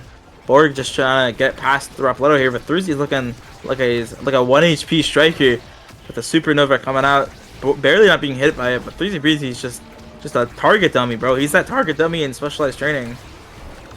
Yeah, 3Z struggling to survive right now. Does get a little bit of health from the orb, does elusive, and Borg has the perfect core flip. They do get a point back, but these next few variants might be a little scary in terms of the damage being dealt. Yeah, especially with that Maelstrom, especially with Mighty the Colossus, actually. Hold up. Mighty Colossus wait, might you're have been... so right. I'm going to press tab when someone gets it. Oh, but now, Wait, no, it doesn't. No, it's not funny. Now you gotta Mighty the Colossus, bro. Yeah. That's so cringe. Unfortunately, we did not get to see the big damage number, the big power number. You might see it on the next spawn, but 3Z Breezy and Borg incredibly low. If they can get these KOs, it could be huge, but 3Z just dances right outside of the Supernova range and stays alive. Yeah, 3Z barely living, but I want to see Drop Leto get this. And Frightfully Fresh might have 300. I'm screenshotting this, bro. 327 power in the first set. Doesn't really get to make use of it too much, but that's a funny number. That's quite a big number. Imagine it last patch when it was 1-to-1 ratio. Oh. Anyways, 3Z almost with the, never mind, got the double, and I hitting it around the open umbrella primary. Borg trying to get it past Drop Leto, but Drop Leto, he's not the GOAT apparently, and 3Z Breezy gets it right past through the mental strike. Right, well played, and we're heading on to the next round here. Yeah, and we have This variant's a little claustrophobic too. Now is going to excel here, and Frightfully Fresh on the defense as well, but Dropletto and I are playing this incredibly fast, but they missed the barrier. Oh, you know what? It sounded like you said Dropletto and me. I forgot you were talking about I. Yeah. Anyways, 3Z BZ trying to do something with the core, but Judgmental is just ready for that strike where as that close umbrella ult combo with the secondary does not stun you, so you wait it out. Most people don't know that apparently. But Dropletto trying to do a dribble play here, but it's just too much on the defense, not quite able to do anything. Judgmental with the flip does not get it past the aiming turret. Dropletto missing the strike, so unfortunate, but I with the dribble not quite able to set Dropletto up. Can he do anything with the hook? But Fright snuffs it out. Tough situation now for Frightfully Fresh, and can't quite get to the top side of the net in time. Well played from I and Dropletto. And some Sad Boys emotes come out as 3Z Breezy getting BM'd a little bit. Yeah, Breezy Breezy might have... I wasn't looking at what happened, but he did get DM'd, according to you. Anyways, I'm seeing a Stinger. Yep. Stinger is a little balanced. Deadeye going to Borg. That's going to be a lot more KO pressure. If you remember last game, he was just getting KOs left, right, and center. But now he can do it from anywhere on the map and just kill you. Well, not anywhere on the map, but, you know, you'd be a lot farther away from the edge and he'll still kill you. And the size going to 3Z Breezy with that Might of the Colossus. Yeah, now 3Z is starting to get a little bit scary, but the Stinger, like you mentioned, always a factor here, especially with the damage coming out last round. Is Borg, who is massive, 255 power on that Aimee, and I is incredibly low as well, getting a little bit hit around by 3Z Breezy and Borg. If they can find the KO here, this could be huge. But 3Z Breezy taking damage back in return, and 3C's the one who is low now. Gotta be a little bit careful. Yeah, 3Z trying his best to survive here. He does have the recovery gen, so he does have his second life if he somehow dies. But getting that orb looking a little bit better. See if he can get the middle, but Borg actually takes the middle, and now Borg is the one with 255 power. Oh, and with the power, a fast strike. Accelerating the core to the bottom side, utilizing it perfectly is Borg. It's 1-0, and it's looking like Storm the Keep are swinging this game back into their favor. And Storm the Keep might be marching their army, storming the keep, as Borg goes across the map with a, I think it was a primary from Judgmental. Anyways, 3Z Breezy trying to strike core everybody, but not quite able to do anything with the core there. Dropletto looking like a half HP striker with that flip, and now he's a 1/3 HP striker, trying to get it past, but just can't do anything as core keeps getting hit around him, and even when he gets it, it gets hit away from him, and he's 1 HP now, trying to live, and he's near the edge, and he dies. The Dowel doesn't save him. Well, Frightfully Fresh with available Borg with a lot of meter, and 3Z Breezy with the closed strike in position. 2-0, it's looking quite decisive, and if this team scales more, it could be them snowballing out of control with that Might of the Colossus if 3Z Breezy gets more size. Oh yeah, Might of Colossus is kind of a funny awakening. And Dropletto's trying to do something, get it past the pass splitter, but Borg is also in the way. Borg is his own pass splitter, popping that ad to expanse.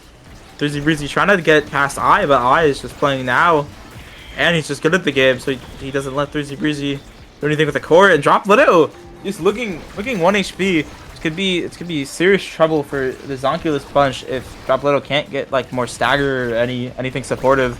But he forces Frightfully Fresh to use that flip there. Yep, and now with that flip burn, they have a chance. I with the flip as well, but 3Z Breezy pushing forward. A great defensive flip by I, and the core is saved away. Dropletto now trying to capitalize on the center pop, but Frightfully Fresh is not scared of anything right now. Dropletto the one in danger, actually, taking some chip damage, and Borg trying to sneak it through, but Judgmental has the strike. I now sending it forward. 3Z Breezy the one who is very low if they can get enough damage on him, but Judgmental can't quite find it. Judgmental not quite able to find that indeed, but 3Z Breezy abusing how slow the core goes in overtime, plus his 120 power and the closed form strike. Kind of just threading the needle there at lightning speeds. Very well shot there. And now they are rewarded, but this isn't quite the game-winning draft they were hoping for, right? There's a lot of very solid awakenings, but nothing that kind of breaks the game open. Twin Drive, a great pickup on the Aimian to deny the Vice as well. A 2-for-1 combo, and quick strikes on Kazan is pretty good as well, but this isn't really just this isn't like, you know, like if there was size for 3Z Breezy, if there was something else that might have catapulted them into a really good spot, but I think they're still in a very good spot here. Yeah, I mean, so Dropletto did get that peak performance. He got some more stagger, but what is stagger to a Kazan, right? It's like I is kind of 1v9ing now. The 3Z Breezy getting studded, missing the shot, but finally able to get a barrier. Dropletto with the stagger bug. It's 20xx and the stagger bug still in the game. But can Dropletto get it past 3Z Breezy? And he gets it past Frightfully Fresh with the KO. Very well played there.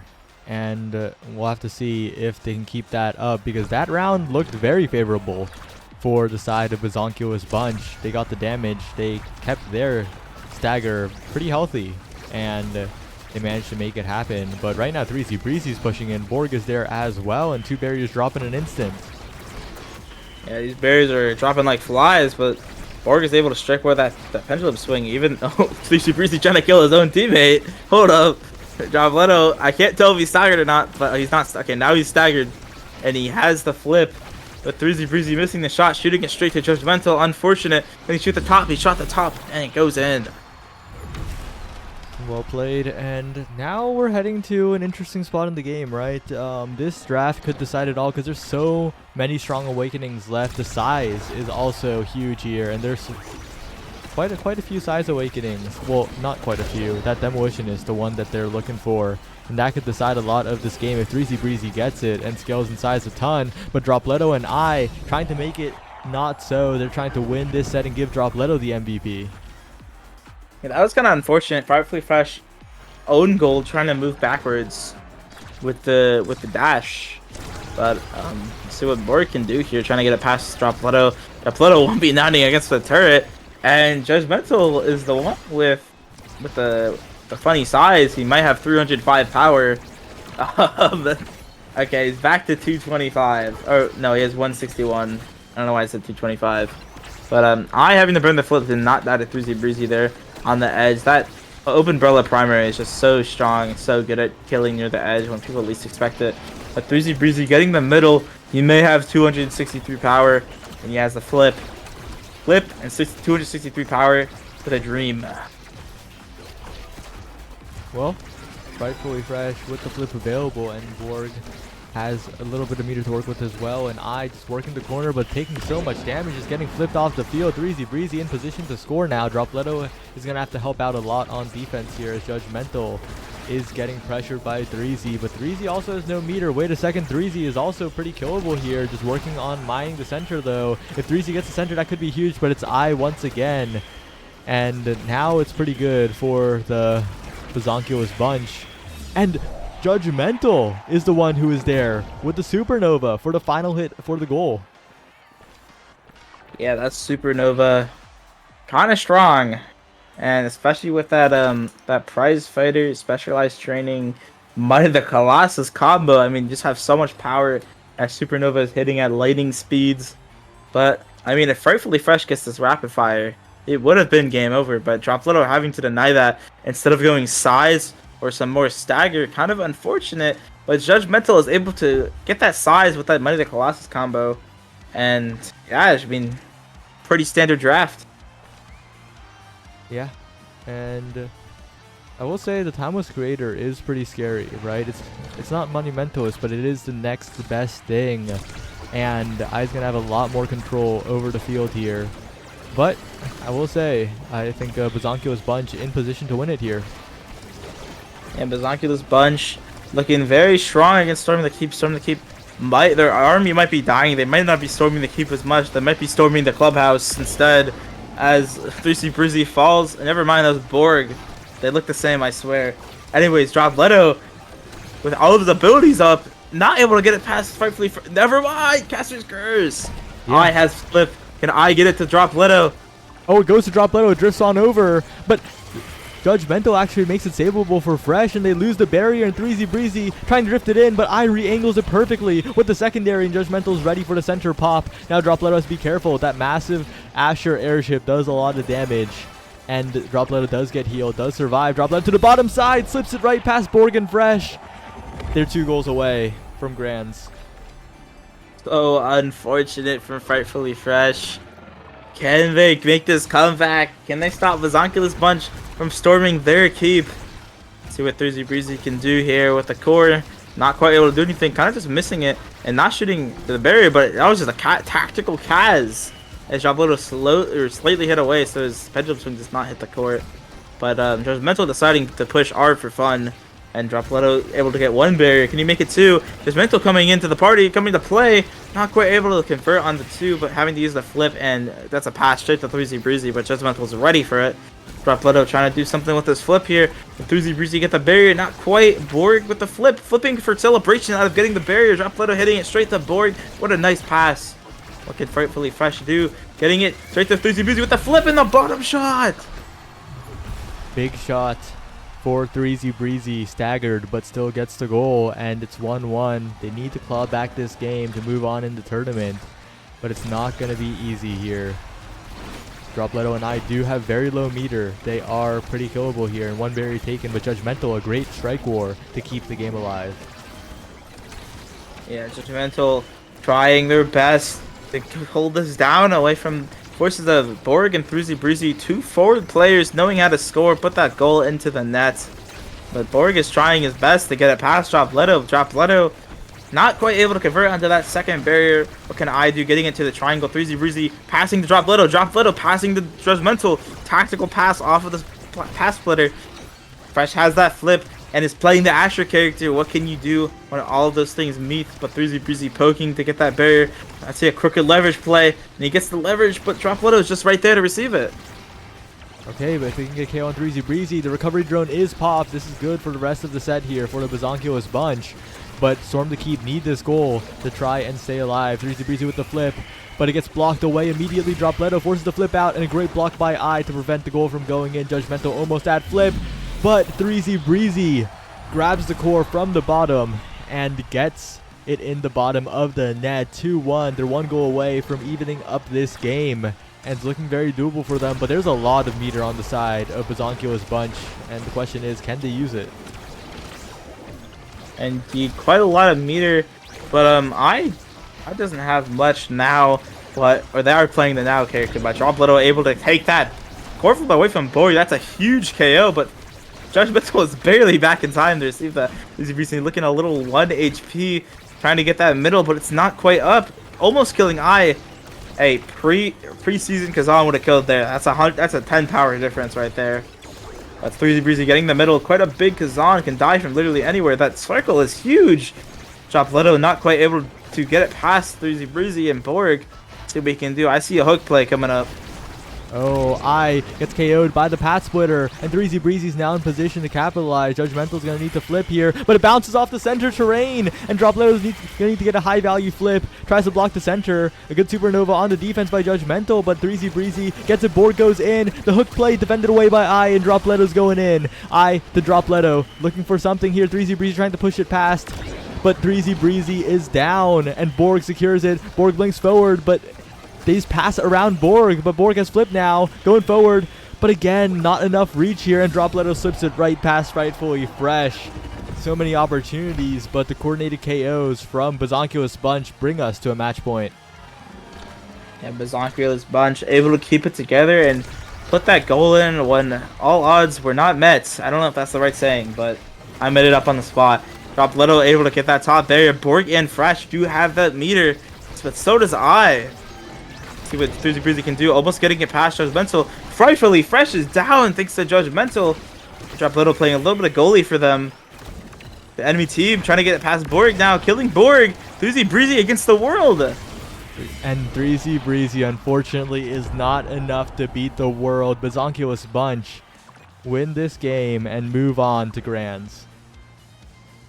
Really well played by Bazonculus Bunch. They were able to storm the keep, while storming the keep was storming the Mickey Mouse Clubhouse.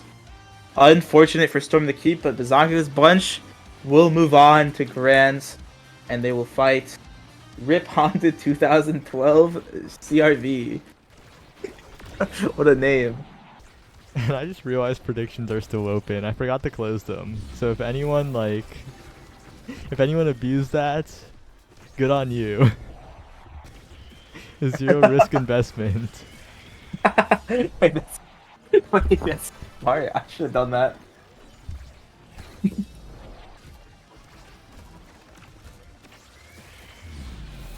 Well, we're heading to Grands though, and this is gonna be an interesting one. Rip Honda 2012 CRV have been looking very good this tournament.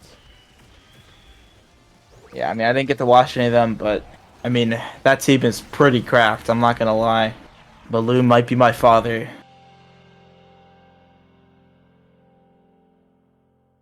Well, until that starts, we will be taking a short break. See you in a bit. Grand finals up next.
We're on stream now. Bit of a jump Okay. scare. Whoa. Rampage heavy impact here. It's Rip Honda 2012 CRV in the winner's side versus the Bazonkios bunch on the loser side. And on Oni Village of all maps here. Yeah, Oni Village. Quite a fun map to play. It might take 12 years to finish, but hey, surely it doesn't take as much time to start the match that it does to play Oni Village, right? Smile. We'll have to see, as interesting compositions coming out. The Luna was banned from Judgmental, so that is a Vice here in the goalie position. Bit of Merchant lore here, and we'll have to see if it works out as well as Merchant has piloted it, because no one, like, Oni Village Vice is not the greatest pick in the world, but it is heavy impact start, and the Judgmental is pretty good at the eject button goalie. But Yeah. I don't think anyone has made this particular pick on this map work, but we'll have to see. It's still early, and that's an early point for the Bazonkios bunch, and every early point counts. Yeah, I mean, that was literally just checkmate, bro. You have pass splitter on your middle and bottom player, and you have barrage on your top player. So what do you do, bro? Yeah. Anyways, Maloop with the dribble, tactical dribble off the lock to pass it straight to Dropletto for that bottom barrier. I trying to get it past average Alex, but Maloop just sits it around Dropletto. Little can't do anything with that glitch pump. Judgmental gives up on the barrier. Pretty standard for this map, but see what Dropletto can do. Not quite able to receive this core, as Maloop is doing such a great job of just keeping it away from him. Okay, with open barriers now, Dropletto looking very threatening. Fiery's gonna have to make a hero play here, but a perfectly timed power core from Judgmental, and I rushing forward has the flip available. Flips for the KO as well. And now it's a 2v3 with an open net. Yeah, 2v3 indeed, but Oh. 1v3. Whoa. Fiery! Oh, Fiery! Okay, Fiery brings it back from the brink of defeat here, but Dropletto is in position. Eye to the top side, cleared away by Average Alex, but not enough in the end. But Fiery almost had it. So close, but yet so far. So, Average Alex almost cleared it out, but Dropletto is just sitting there. And you get, it's kind of an age check if you send it straight to them with the flip. And the ping check. Well, let's see what Fire can do, getting the core Giga away from him. Dropletto with a flip, let's see if he will opt to use it for the barrier, or if he'll use it for his teammate dying. You might have to use it to defend here, as you do not want to lose this lock when your teammate's dead. Yep. So the Piercing Thorns, I think it's, no, Crystal Thorns. Not Piercing Thorns. Yeah, the Piercing Thorns and the Crystal Shot. Honestly, that works too, right? If you think about Yeah. it, but Yeah. a lot of the names, like the Atlas names too, they're like all interchangeable. Yeah. And Dropletto using his primary for fun and celebrating almost a little too early for that barrier. Fiery trying to make something happen, not quite hitting Judgmental, so the stun doesn't go off and he just strikes it away. Judgmental, sorry, yeah, Judgmental looking a little bit like Fiery's son here, as Average Alex has the flip online, trying to get it past Eye, but Eye is just striking away, using the flip. The Supernova covering the entire net, such a great play to avoid those core flip goals, and Malum having to burn it. Dropletto passes the Eye to Dropletto. Dropletto strikes it for fun. See what Fiery can do. A bit unfortunate there. Almost had the goal, but these bounces are so scary. Judgmental doesn't quite get the strike, but Eye is there. And the team play from Zonko's Bunch is coming online. Eye pressing forward, trying to find an angle onto the goal here. And Fiery, oh, that power core miss might have actually been good for Judgmental there. That bounce might have been caught by Fiery for the goal, but instead, Judgmental had possession, but Fiery is dribbling for the flip. And Judgmental doesn't quite get the Supernova in time. It's 1-2. You know, let's see, what's another check I can come up with? That's a sleep-deprived check right there. Let's see what Average Alex can do, but Eye's a little bit faster on that Kai character, having, I think it's 15 more speed, right? Yeah, having like 15 more speed than Average Alex, but Fiery trying to do something here with this core, but Eye is just in his face, not able to do anything. So I'm repeating myself. I'm gonna stop talking. Alright, well, Judgmental with flip available in an open net. If they can close out this set, they're in a very good spot to close out this entire game. A flip available to the bottom side, blocked by Mloom though, and Fiery in a good position, but a great power chord will prevent it from going through. And Dropletto accidentally dribbles it backwards, giving Average Alex a chance with Mloom to find a way forward.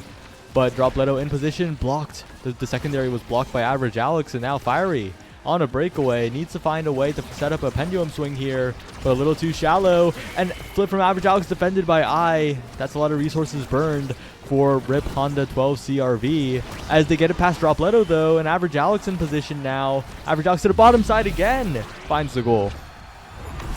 That was really unfortunate. Judgmental tried to start his ult, but he kind of just tapped the button, and he did the very miniature version of it. Balloon having flip up online, it's going to be very scary for the side of the Zonko's Bunch. They have to burn so many resources just to burn a flip because of this map and how it's made. But see if Dropletto can do anything here with this flip, as he just can't get the core. And he's primarying thin air, the voices, but he kills Maloom, and Average Alex is trying to hold this down the best of him, but he can't quite defend that barrier. Fire moves up with the whiplash, following that speed, cooking the core, and he sends it straight to Judgmental. Very unfortunate. Judgmental reads the 50-50 with the turret coming out. Let's see if RIP Honda 2024 or 2012 CRV can hold us down. Glad to see. Dropletto though, perfectly placed primary, and Eye sets it up flawlessly as well. Bazonko Sponge taking the first set here. This draft could be huge, especially with a Kai first pick on Oni Village. So much speed potential here. We might even see a cast to last, but probably a Knife's Edge. Yeah, probably. I mean, maybe recovery drone deny? Explosive entrance. Whoa, okay. Yeah, want a little bit more of that secondary speed. Gonna be zooming. Go zoom zoom. But I see Judgmental with the extra special. It's a lot more defending power than I would think RIP Honda would want. But I mean, Maloom taking that Adrenaline Rush going to be looking for a little bit more of those cheeky KOs. Or you could just abuse that 1 second CD. It's actually useful now this patch. You don't get cooldowns back from striking. Well, Average Alex to the top side. All the way bounced around the world, and Fiery now with the core in possession, gets the hook, gets the pull, but Judgmental interrupts it before the pendulum swing comes out, but Fiery wins another strike war, and Fiery has size, right? And with that size, if Fiery just takes every single strike war and wins them, that could be a win for Rip Honda 2012 CRV, as Fiery looking for it again, but is a little bit hasty with the pendulum swing. Yeah, Fiery trying their best here to do something, but no butts, no chicken butts. Just gets it past Judgmental. That looks like a pig strike. It looks like he struck it like, I don't know, like 30 milliseconds later than he needed to. But very unfortunate for Bazanka's bunch. See if Rip Honda can ride this momentum and take it all the way to a set win. But Average Alex, tactical dribble off the lock, passing to drop Leto. See what the eye can do with the Crystal Thorn. Sorry, the Piercing Thorns come out. Down the Fiery, the Supernova. Wait a second. Not stuff it out. Yeah. Yeah. There's no way. You said the right thing and then corrected yourself wrong. Well, Drop Leto though catches the pass. It's the bit for the rest of the stream. That's so true. You thought I wouldn't catch that. Alright, let's see what Average Alex... let's see what Fiery can do here. Gets the bottom barrier. Maloom trying to pass it up to Fiery. Fiery not able to do anything. Average Alex barely not able to get that eye with a core flip. Drop Leto with the core flip. Fiery with the core... Everybody has core flip, bro. What? Fiery trying to get that barrier, but eye is kind of in his face. How does one score against a good goalie when their midfielder is in the forward's face? Well, that's another goal for the Bazonkulus bunch, trying to send us to a grand finals reset here. We'll have to see what they can do, but Fiery, the bottom side, has the flip available. Fiery has created magic before, and this game could be no different, but it's a really awkward spot to flip. Smartly does not waste flip there. Yeah, and Mental haven't used a flip here, but Fiery catches it with her own flip. See what I can do here with the core, almost at him, but having to run to intercept Fiery, but Drop Leto is already there. The turret's coming out, can't quite get it past, but Fiery tactical cads into the top shot. Yep. Now they're in a decent spot, right? Average Alex has meter, Maloom has meter. That core flip could be used to great value. Meanwhile, on the side of Bazonkulus bunch, they're nowhere near a core flip, so if Fiery can get in there, there's nothing much that can stop it. But Average Alex, a little bit of a hasty core flip, but they do get a berry. They get the second. Average Alex gets the snipe, and Fiery's pushing forward. And Fiery having this insane offense. Never mind, Drop Leto, or not Drop Leto, Judgmental is getting in there, doing his own offense, saying, I can do it too. I'll fight back. And Fiery gets it in, and this Fiery offense is so good, but that point was off the back of Average Alex getting the barriers despite the wasted flip, and now that stacks on Oni Village might just turn the entire game around, especially if Aimi denies Chrono Boost from I. If Chrono Boost gets denied here, that could be a huge speed difference. Are we gonna see it? You do not want to see I get that Chrono Boost, and you lost the game. Well, GG. Now the game, yeah, it gets pretty, it gets interesting, but that Chrono Boost. Wait, forget the Chrono Boost. Judgmental just got unstoppable against Raz wait, you're forward. so right. It was either one of those, right? No denies coming out. Yeah, you just let him get double this. Now it's going to be really hard for Fiery to play the video game, because Ice is going to be outspeeding, and Judgmental's going to say no to the pendulum swing. Yep. You're going to need some of those crystal shots or piercing thorns to help you out. Score those goals. But Maloom tried setting up that turret a little preemptively, not able to get any value out of that. Fiery, what a dribble, actually. He said, screw that unstoppable. I don't need to stuff it. I just outskill him. Maloom passing up the Fiery with a... Oh, what? That's pretty good team synergy, I'm not gonna lie. Yeah, Judgmental, nowhere to go. If you struck it earlier, it was Average Alex that got it. And if you struck it later, it was Fiery that had the coverage. What a goal, and maybe they don't care about the two great awakenings that they passed over. They're just playing for their win condition, and Fiery is still looking good. But there, another instance of that Unstoppable saving it. Yeah, Unstoppable did get buffed this season, pretty strong against Rasmus specifically.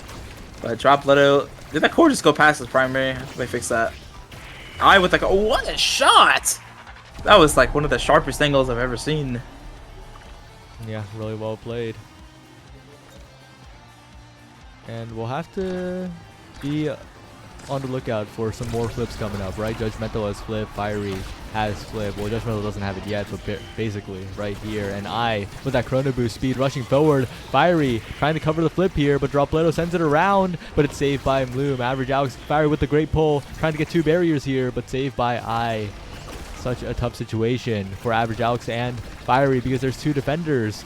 I is there, but gets KO'd by Fiery, and that's a huge opening. Yeah, you really don't want your Speed Demon going down on this map specifically. But Average Alex, Judgmental hopping the eye, looking into Obscura, able to time that strike, but Fiery kind of just a 1v9 demon, bro. Like, what is this? Yeah, with the perfect hook to keep the core in play and sends it forward yet again. This is really, really well played by Fiery, and Average Alex as well, continuing to keep possession in the hands of Rip Honda 12 CRV. And Fiery once again trying to go forward, and 1 berry taken, looking for 2. This could be their big moment here as Fiery sends it away, forces out the primary from Judgmental, and they're burning the Unstoppable pretty efficiently here. And Average Alex doesn't even take damage. Yeah, Average Alex cannot take any damage. I didn't see what happened, so I'm just going to say that. I is missing all of the strikes. The speed get is a little fast. A little hard to keep up with the core there, but Loom having forces flip out. Dropleto is looking a little low on the stagger department, but I is kind of in Fiery's face. What can you do when there's a Kai in your face and he's that fast? Dropleto not able to evade, actually locked into that primary animation. I don't know if that was the play. Trying to fight back. Judgmental trying to get in there, having to teleport back. I getting KO'd by Malum, and this is a power play. Yeah, this is a huge power play. Fiery goes for the read, but Judgmental makes the save, but the second time just follow up from Average Alex as well.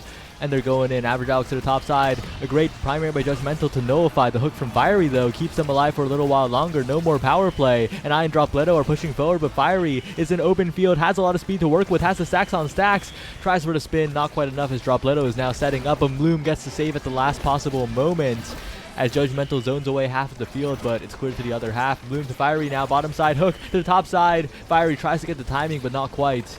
And they're still staying alive. The Bazonkulous bunch. Dropleto goes in, but it's cleared around Dropleto, and the barrier is taken with the flip, but Average Alex's flip to Fiery to the top side. Fiery trying to find it, but I keeps it in possession.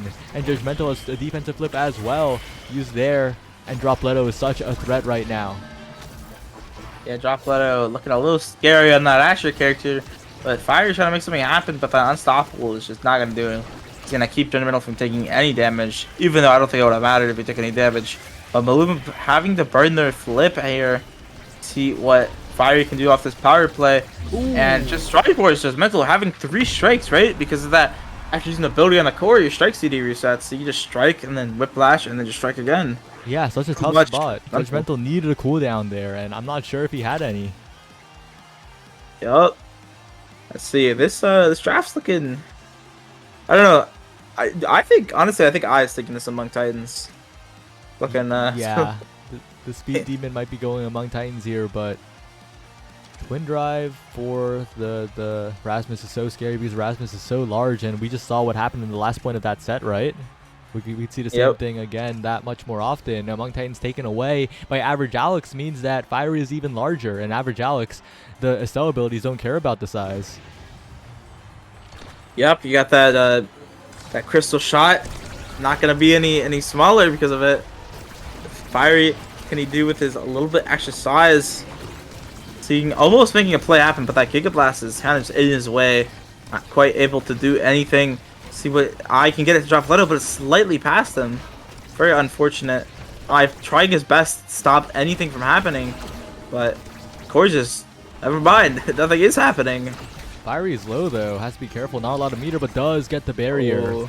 And is stacking up those stacks on stacks too. Sends it forward, gets the goal. 2 goals away from Rip Honda 2012 CRV taking the entire tournament. Yeah. Oh, this is best of 1. I thought it was best of 3. It's best of 1 with reset, but they're on winner's side. Oh yeah, yeah. All right, Dropletto. Seeing I don't know what I'm saying Dropletto, but he does use the Asher Farmer. Yeah, Dropletto gets in there. Can I get a fast fiery? Maybe not, but or no, he literally just did. I'm awake. I awake. Steve Judgment.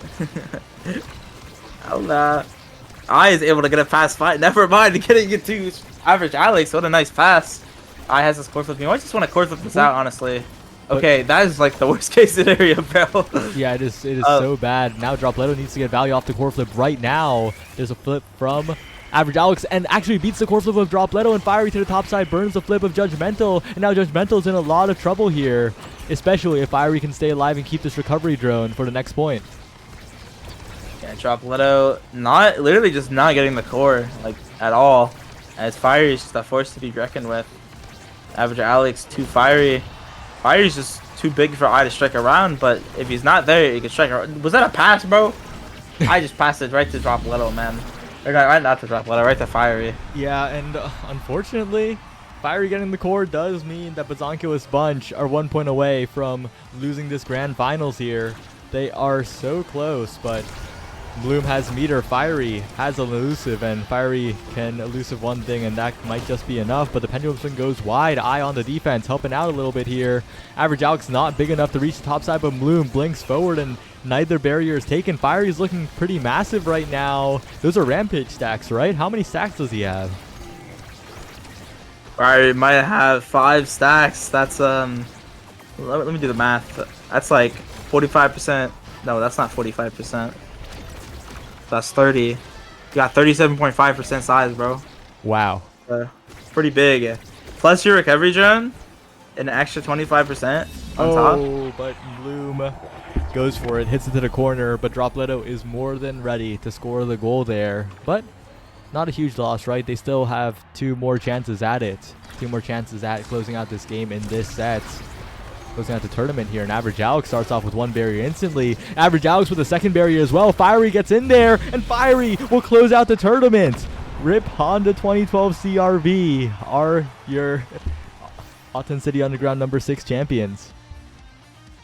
Yeah, that size for Fiery is pretty big. Pretty big.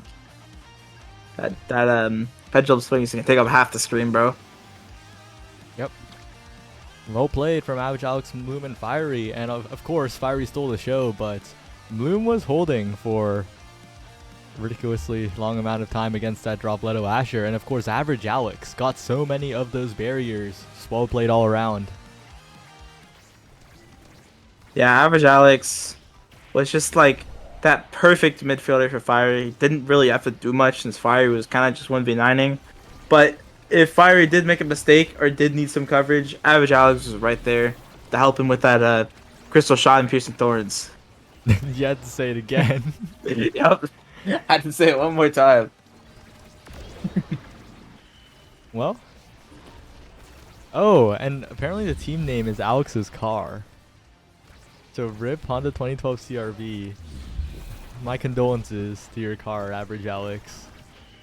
And Rest in peace. yeah, that's the tournament. I hope I actually like close the prediction on time now. Well, it's fine. Hopefully. It's so chill. Yeah,